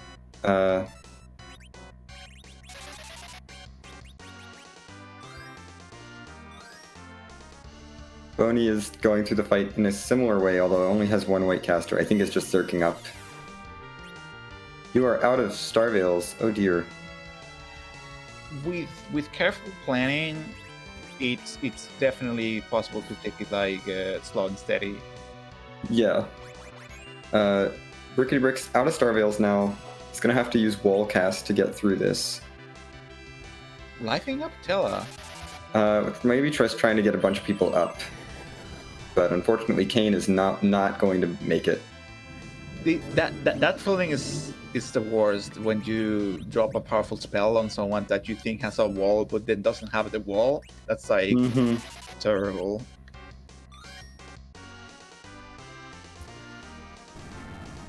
Oh goodness, these big bang rolls have been atrocious. Okay, going for that nerf again. This might have been a little early. It's like all the jet seed was like absorbed into Zemus. Oh, and Rosa takes it. That's not good. That's very not good. Yeah, I think that was early. I don't think Rosa should get a turn if that was on time. Hopefully this is okay, but we'll see. Oh, that was nerfed. Okay. Nice. What do you do on break shoes? You do absolute best. That's what you do. Yes. You just try to survive and deal damage at the same time, which is harder than it sounds when you're like constantly being sieged by high damage spells. Okay, virus phase. That means we're still in phase 1. Or the main phase. We haven't tipped yet. So we keep talking about nerfing Big Bang. But there is a black hole coming, so this is not ideal. So what nerfing a Big Bang entails is when Zemus counters a spell with nuke, it actually lowers its magic power, but it doesn't raise it up back again. So if you keep that spell power lowered for the Big Bang, which is one of the most, if not the most damaging spell in the game, it actually gets really, really weak, and you're able to get through this fight at lower levels than normally intended. Boney sees rocks, and they wipe the party. Oh no! Oh, that's unfortunate. The Wompo combo, Big Bang into Meteor. Oh. Yeah, that is an unfortunate wipe for Boney. He's going right back into it. I mean, what else, right? Yep. Picture continues to do it like slow and steady, which I don't hate it, honestly. Like if you find a stride, that doesn't include Rosa getting nuked, you just follow it. Oh no! Oh, that is so rude, Zemus. Zemus just keeps high rolling every single time. This is a wipe, isn't it? No. Yeah, that was nerfed, so it's fine. Oh, she just keeps high rolling every single spell, just high rolls. Everything has been high rolled. Where's Tide Marshall, one of our resident math experts? Oh my goodness, this is just extremely rude. What are the chances of this? Rosa needed to be ethered. This is how rude this is being. Yeah. Porum, you better get that Cure 4 up. Oh boy. I guess, yeah, you need a wall before you can cast white. So gonna do that. Just gonna try to recover. Gering is done with the D-Machine grind. Nice. Meanwhile, Dodo is facing off against what we affably call Pain Man. Yeah, this is a pretty painful man.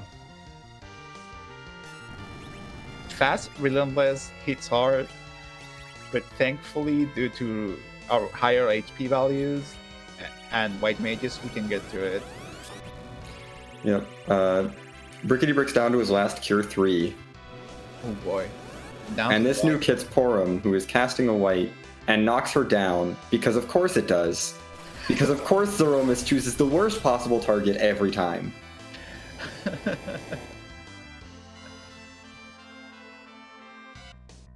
And the Cure 3 is gone. Oh, right. It consumes the item anyways. Yep. I think Brickety Brick is pivoting to just Zerking Kane.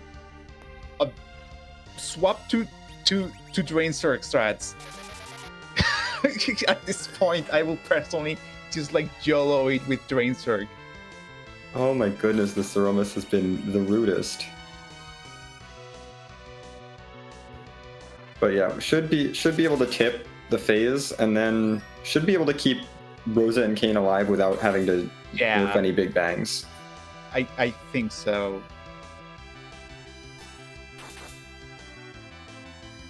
This is still not going to be a pretty fight, but at least this is a version of the Z fight that works. So, Endodo found the pink tail that was being guarded by the Dark Knight Cecil, the pink tail and the spoon at that. Neat. Wow, now we need that hook for the alternate go mode.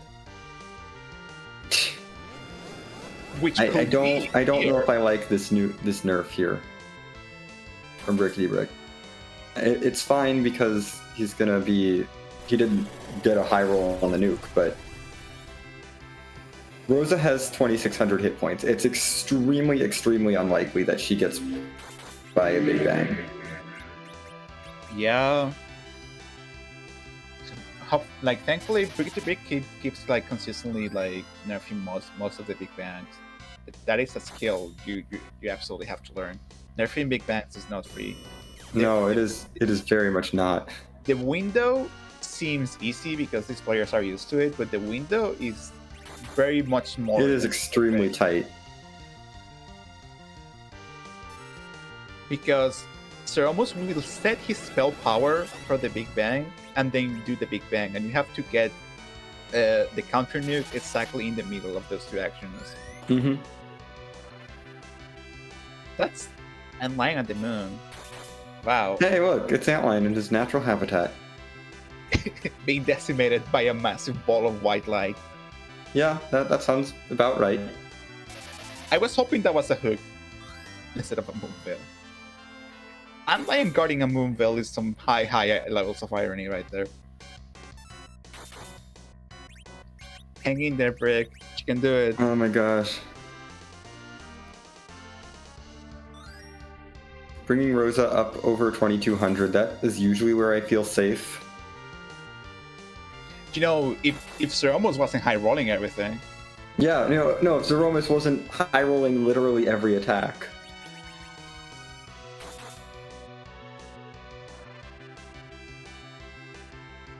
And there goes the nerf.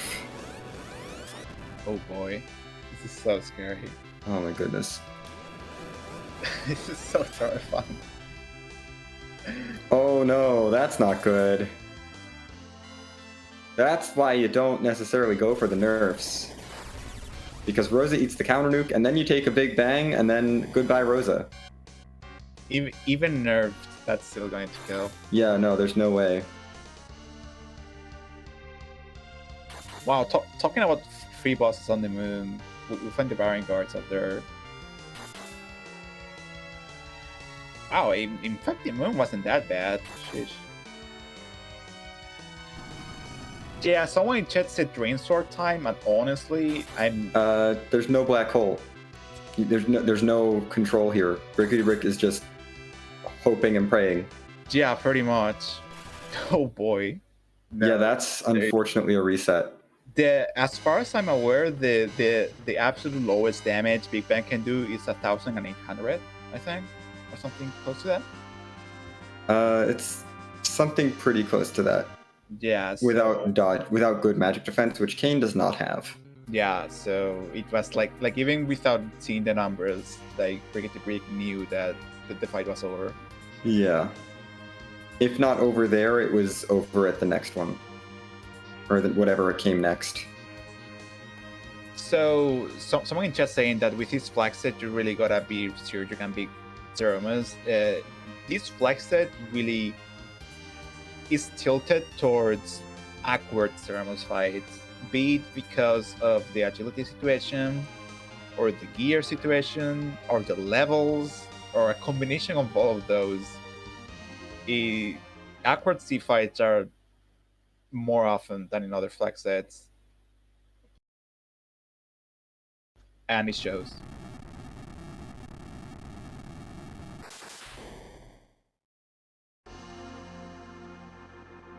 Yeah, these Z fights have definitely been pretty awkward.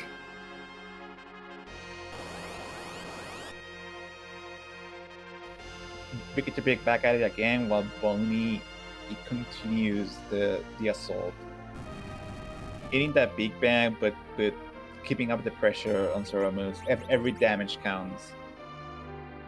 Yep.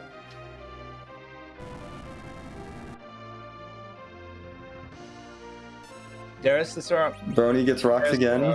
I think Boney might be through this though, because Cecil is going to be safe.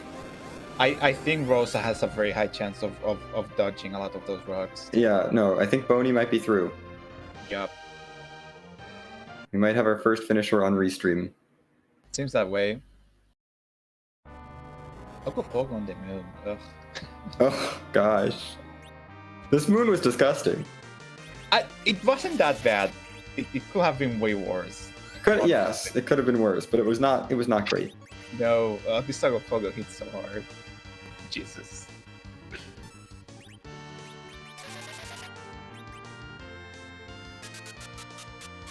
Another Meteor.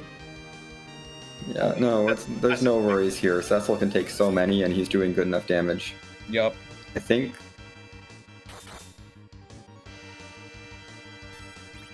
Almost there. Yeah, this has to be really close to being over for Boney.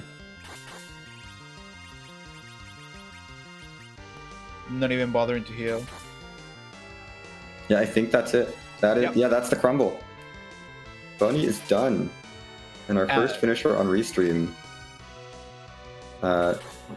With an official time of 1 hour, 33 minutes, and 23 seconds. GG's. GG's, thank you so much. What a seed. Yeah, that was definitely a seed. If you like doing the dimensions in an Ultra Yeti set, we sure were having a lot of fun here in the restream booth, let me tell you. I did note here just now that one of the other players was way ahead, like already in the Z fight. I was just focused on getting the D machine right. Like that was my concern.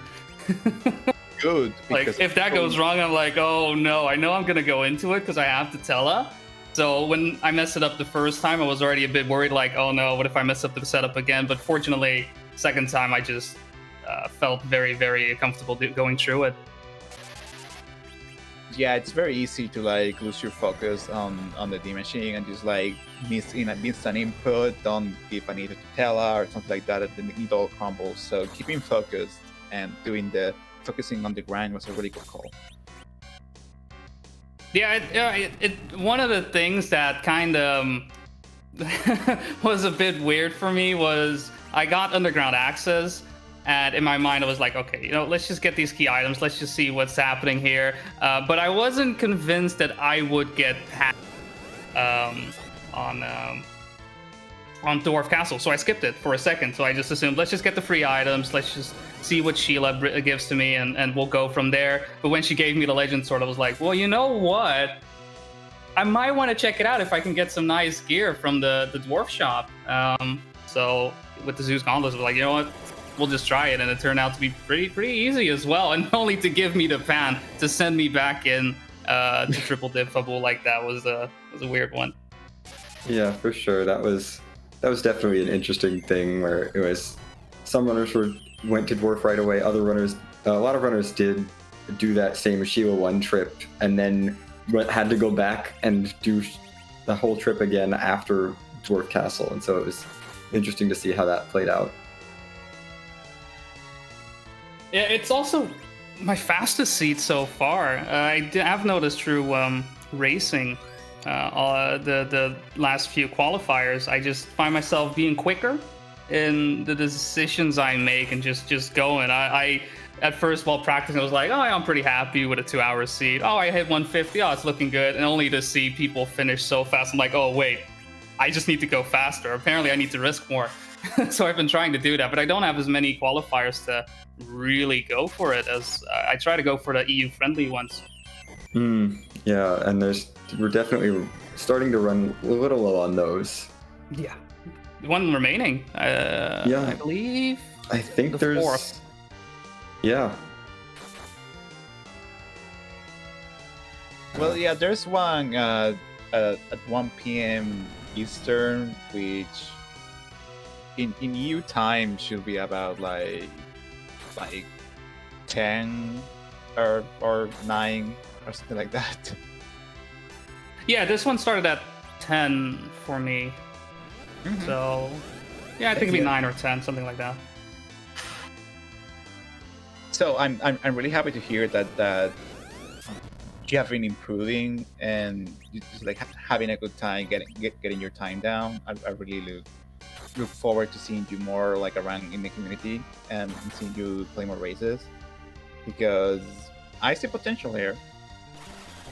Thank you. I mean, I just go for it, right? Like I've been looking at a lot of the tournaments in the past, right? And I've always like been like, you know what? If I get the chance to catch the qualifiers in time and go for it, I was like, you know, then I will. So I caught the announcement for this one in time to actually consider it. So Nice. I'm happy to just go in like this, and hopefully with my time right now, I'm able to crank up my score a bit more. And I mean, the goal for me is just to get into top 64. I'd be happy if I can make that happen.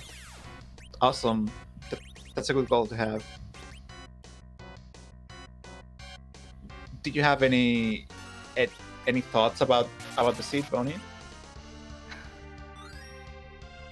I felt like it was a relatively straightforward, despite the fact that was a thing. Like I decided to go through the checks in a way that I would usually do, and it just happened to get me in the right path. I expected to get the hook at some point, but it never really happened. The Dragon Mist was a bit rude, only really having Kane to contest. But, you know, I did wipe once, but after I realized I would just keep jumping, I just decided to just keep jumping, and that was A-okay.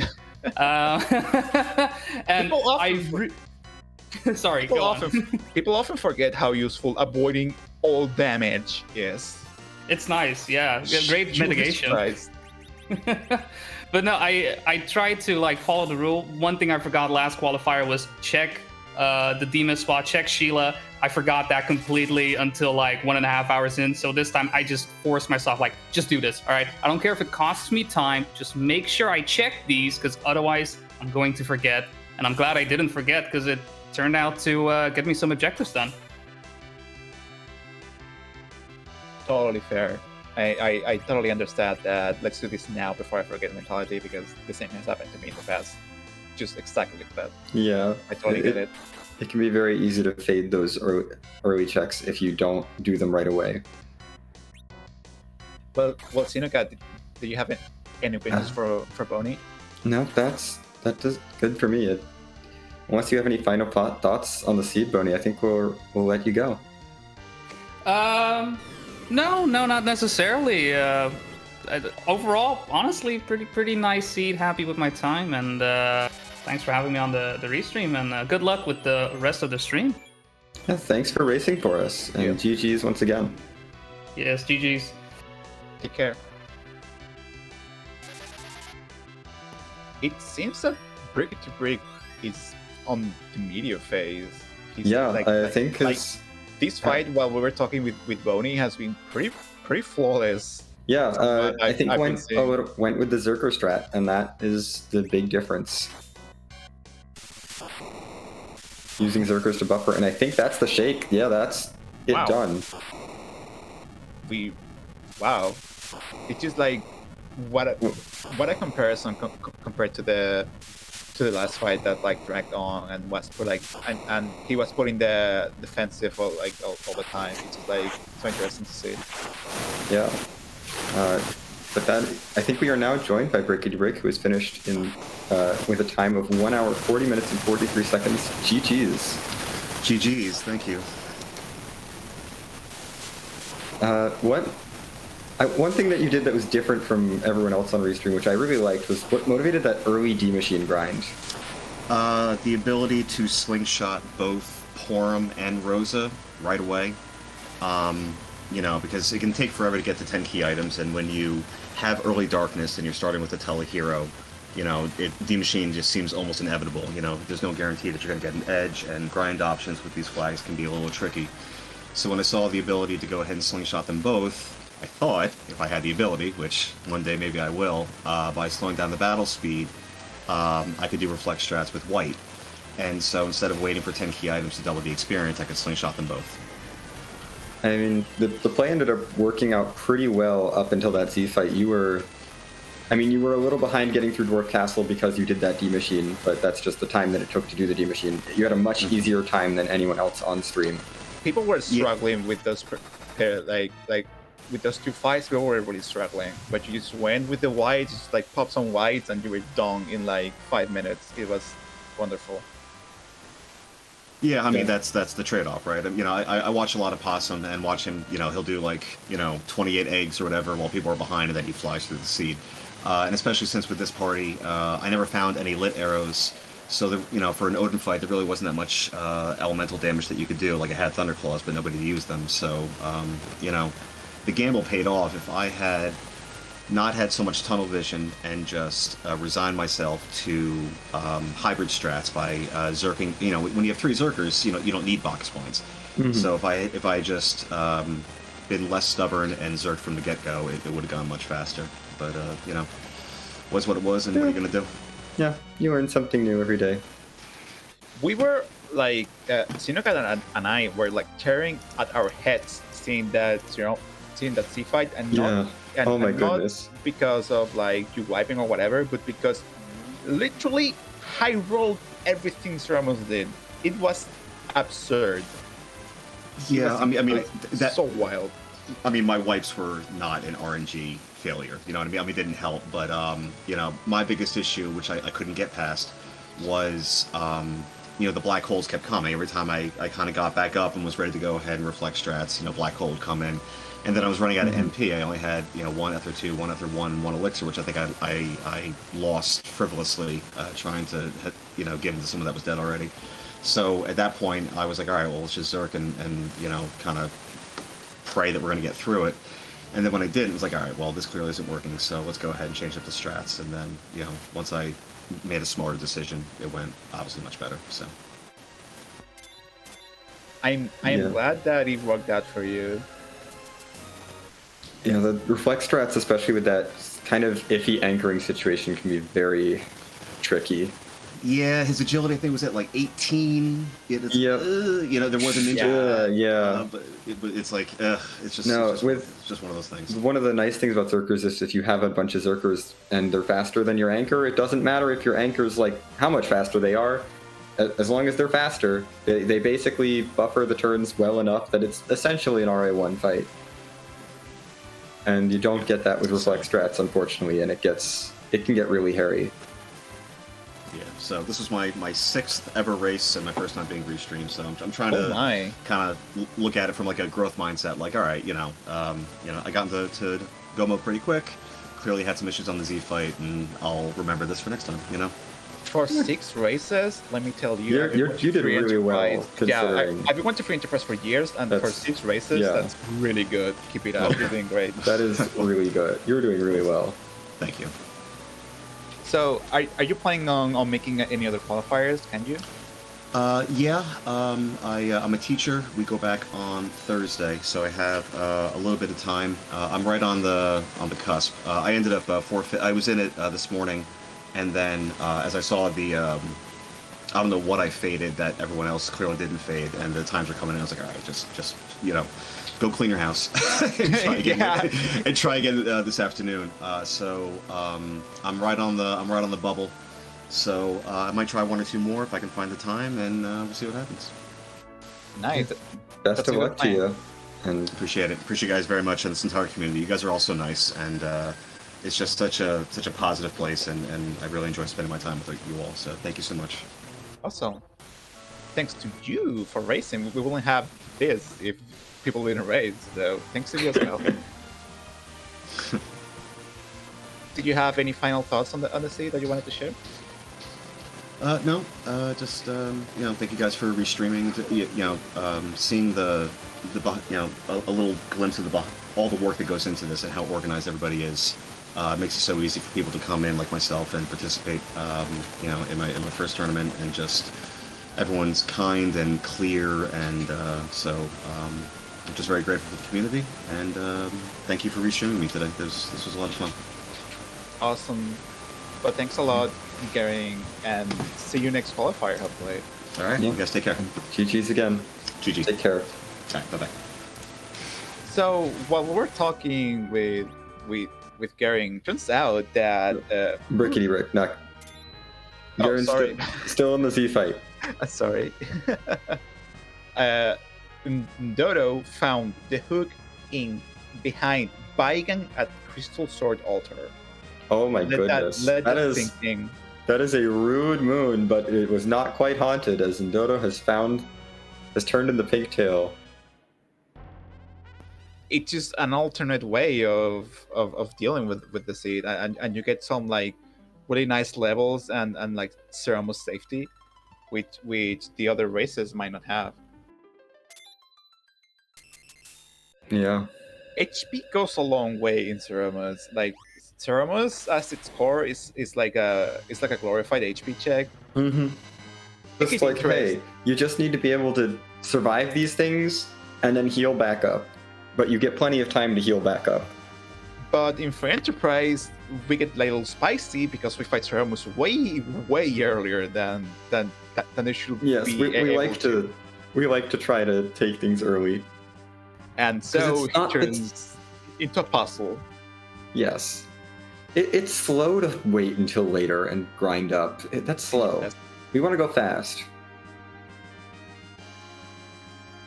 So if Ndodo has done, if not the entirety, if there's just the vast majority of the lunar subterranean, he's gonna have like a nice HP cushion for those high roll big bands that we saw on Brigadier Rick's side.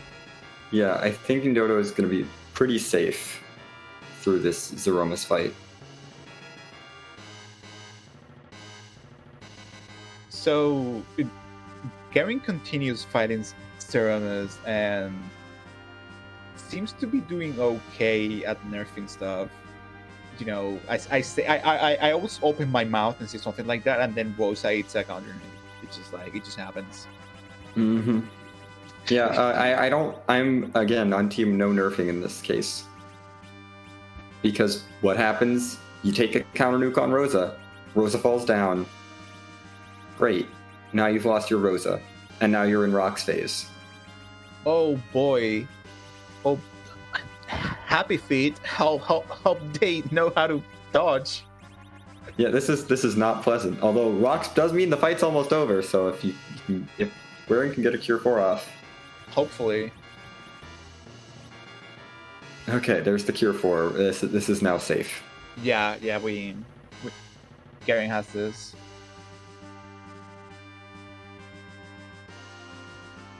It's just so nice to be like safe in rocks, because as we saw in Bonnie's side earlier on, it's absolutely a possibility that you eat a big bang and then meteors come and everyone like rocks fall, everyone dies. Talking about falling, Zemus falls and Garen is done with an official time of 1 hour 15 minutes and 11 seconds. Nice work, Garen. Yeah, GG's to Garen. And I believe we're joined by Garen now. Yes, hello. Oh. GG's on your finish. Any initial thoughts about how that seed went? D-Machine grind is killer there. Yeah, D-Machines can be temperamental at times. I don't usually do that grind, so it was a lot of not practicing that for a long time. I also don't like doing D-Machine grinds because they're slow and it's staring at the same thing for like 20 minutes and it makes me miss input and miss up. So I try to not doing them, but then the seed goes, hey, you have to do them, and you gotta. So it definitely happened to me before, so I completely understand. Yeah, this is where your help memorizing charts would help, but I don't do all those charts either. Having the chart open during a race is perfectly fine. I know a lot of people have like 15 tabs or more of Free Enterprise resources open at every time they race. I don't know if anyone has the chart memorized actually. Yeah, that would be I really certainly impressive. don't. I don't have a lot of room on the screen to keep any other windows open. Oof, that is definitely a feel as someone who streams from a small laptop. Oh boy, yeah. Other than that, though, it's going pretty good. I'm glad to hear that. So, why did you exchange Edward for Porum. We were curious about this decision that you made. Oh, I keep Edward instead of Porum? Yeah. I was hoping I was going to ditch him later with somebody else. Yeah, I mean, unfortunately, no one else showed up. Yeah. Huh. Nope. You're just kind of these are your party members. Have fun. See maybe no dupes. Just like that. Having Porum wouldn't have helped much. We've just been another healer. That is true. That is true. I mean, Porum could have like gotten to white levels and cast more white, but Edward, even with a decent bow and arrow, can put some pretty decent work at Zemus until he falls down. That is, but still, he can. Yeah, well, that was a gamble. It just didn't work out. That's fair. It just happens like that. That's just the nature of the randomizer. So Gary, are you planning on joining any more qualifiers? Can you make more? Well, I have because I only have 3 so far. Ooh. Oh so, yeah. So you're intending in completing the set? Well, I have to get at least 1 more, and probably at least 2 or 3 because I have some really lousy scores.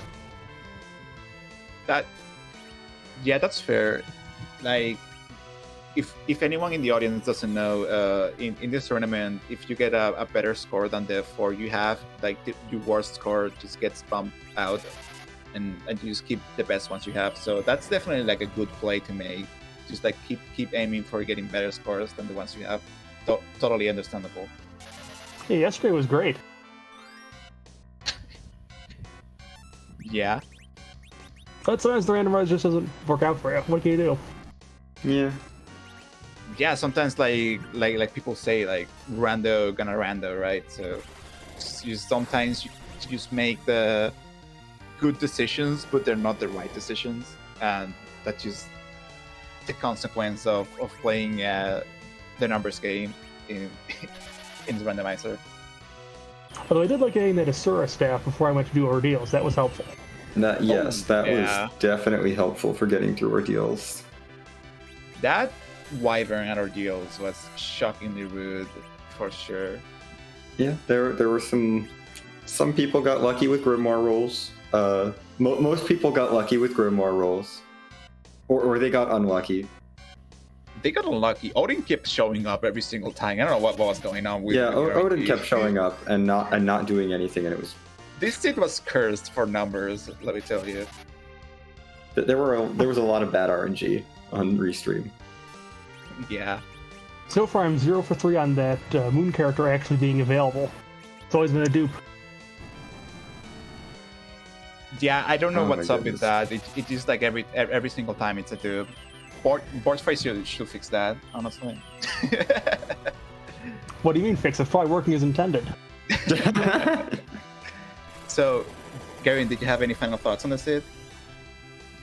No, I mean, it was fun, and I'll probably be rolling it again a few more times, and hopefully I'll get some better scores. Thanks for doing the restring, guys. I only have talked to you guys before, so yeah. Well, thank you for running, and GG again. Yeah, GG's again. Hopefully we'll see you in other qualifiers. Take care. I'm sure you will, because I got a few more in. Looking forward to it then.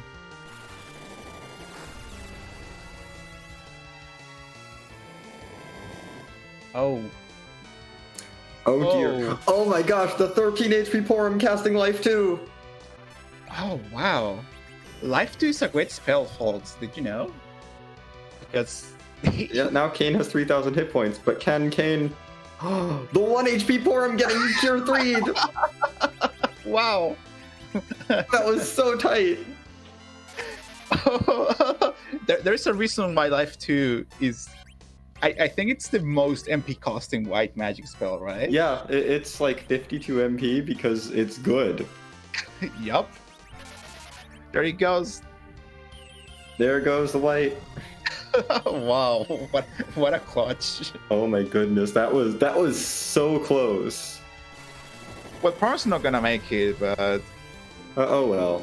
Ross is fine, pretty much. She survived before. Her surviving before was like all she needed to do.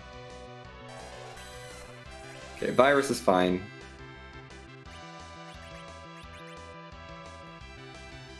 I think Dodo might have this under control.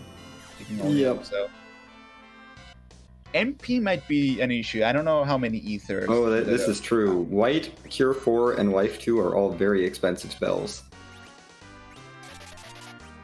And Wall is not cheap either. It is not. I think it's like 30 or something. Yep, 30 MP. It has 1 ether too, I think that was. Yep, he's giving it to Rosa now. Rosa's gotten pretty low. Fair. And Rosa has more HP to survive the Ceramic attack, so it makes sense. Yep.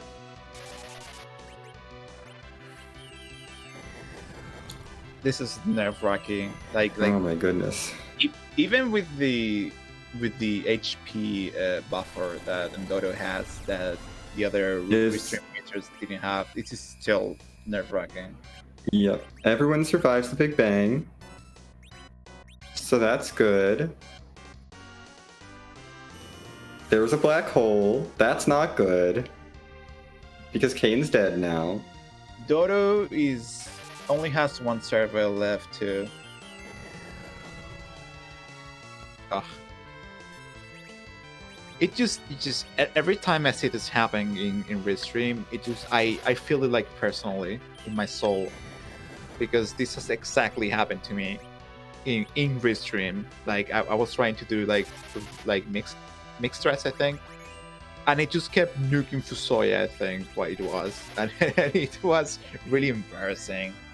But honestly, it's just like Black Hole comes at the most inopportune of places, unless you like memorize exactly Ceremo's script to a letter and you can follow it mid hectic fight, which is Rosa is done. Rosa has no more MP. Ooh. Cure 3 is better than nothing for sure. Yeah.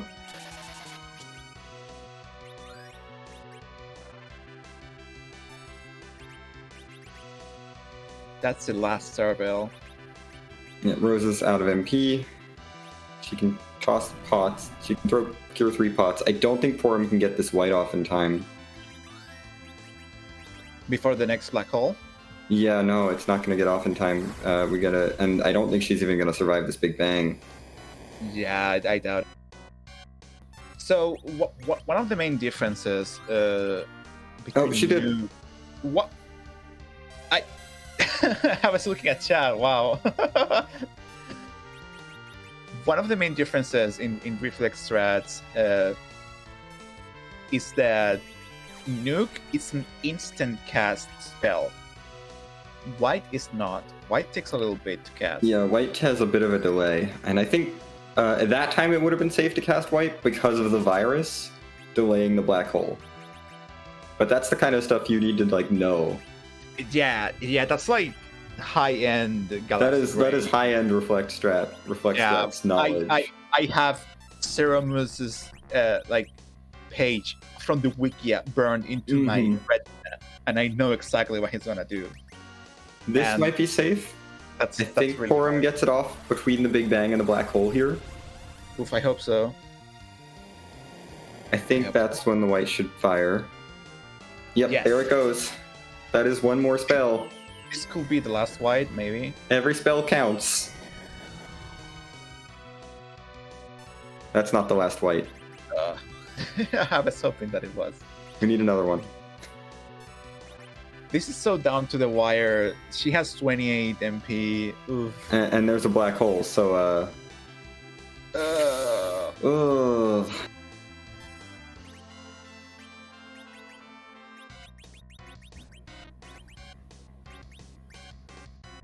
Yeah, honestly, you have enough Cure 3 pods. You just might as well. If Rosa can't cast spells, she can throw potions. She has the HP for it. Porum is out of MP too. What's Dodo gonna do? Just heal King and just go ham? I don't know.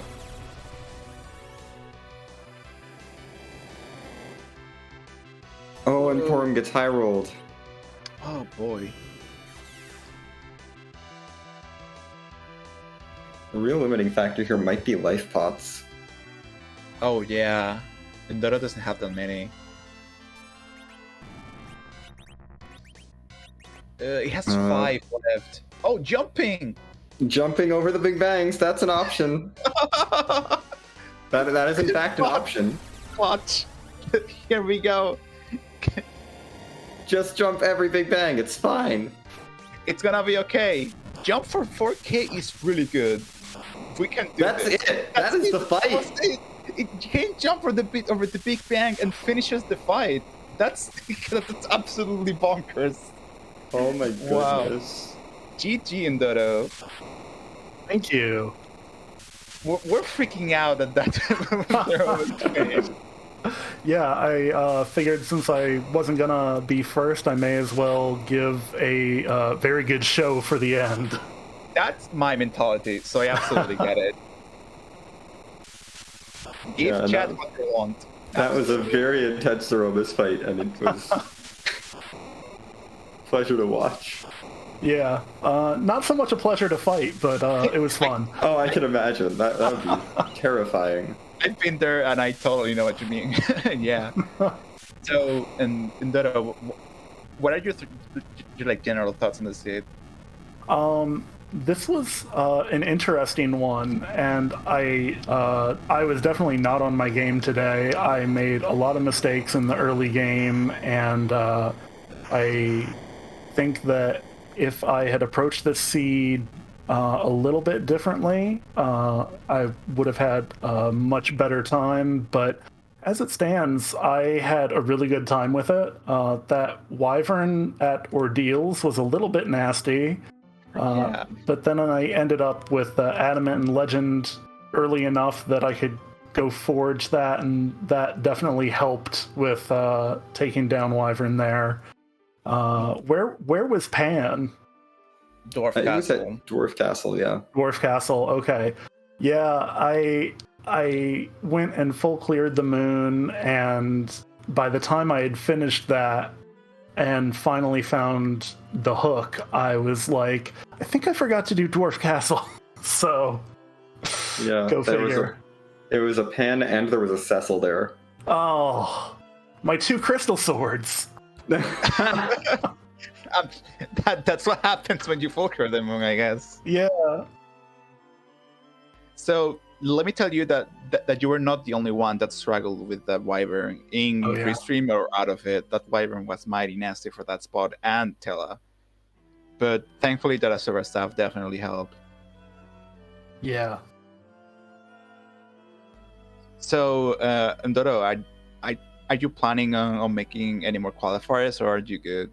Oh, absolutely. I'm gonna keep on doing what I can to improve my score, and they're all really great practice, regardless of anything else. So I'm looking forward to the rest of them for sure.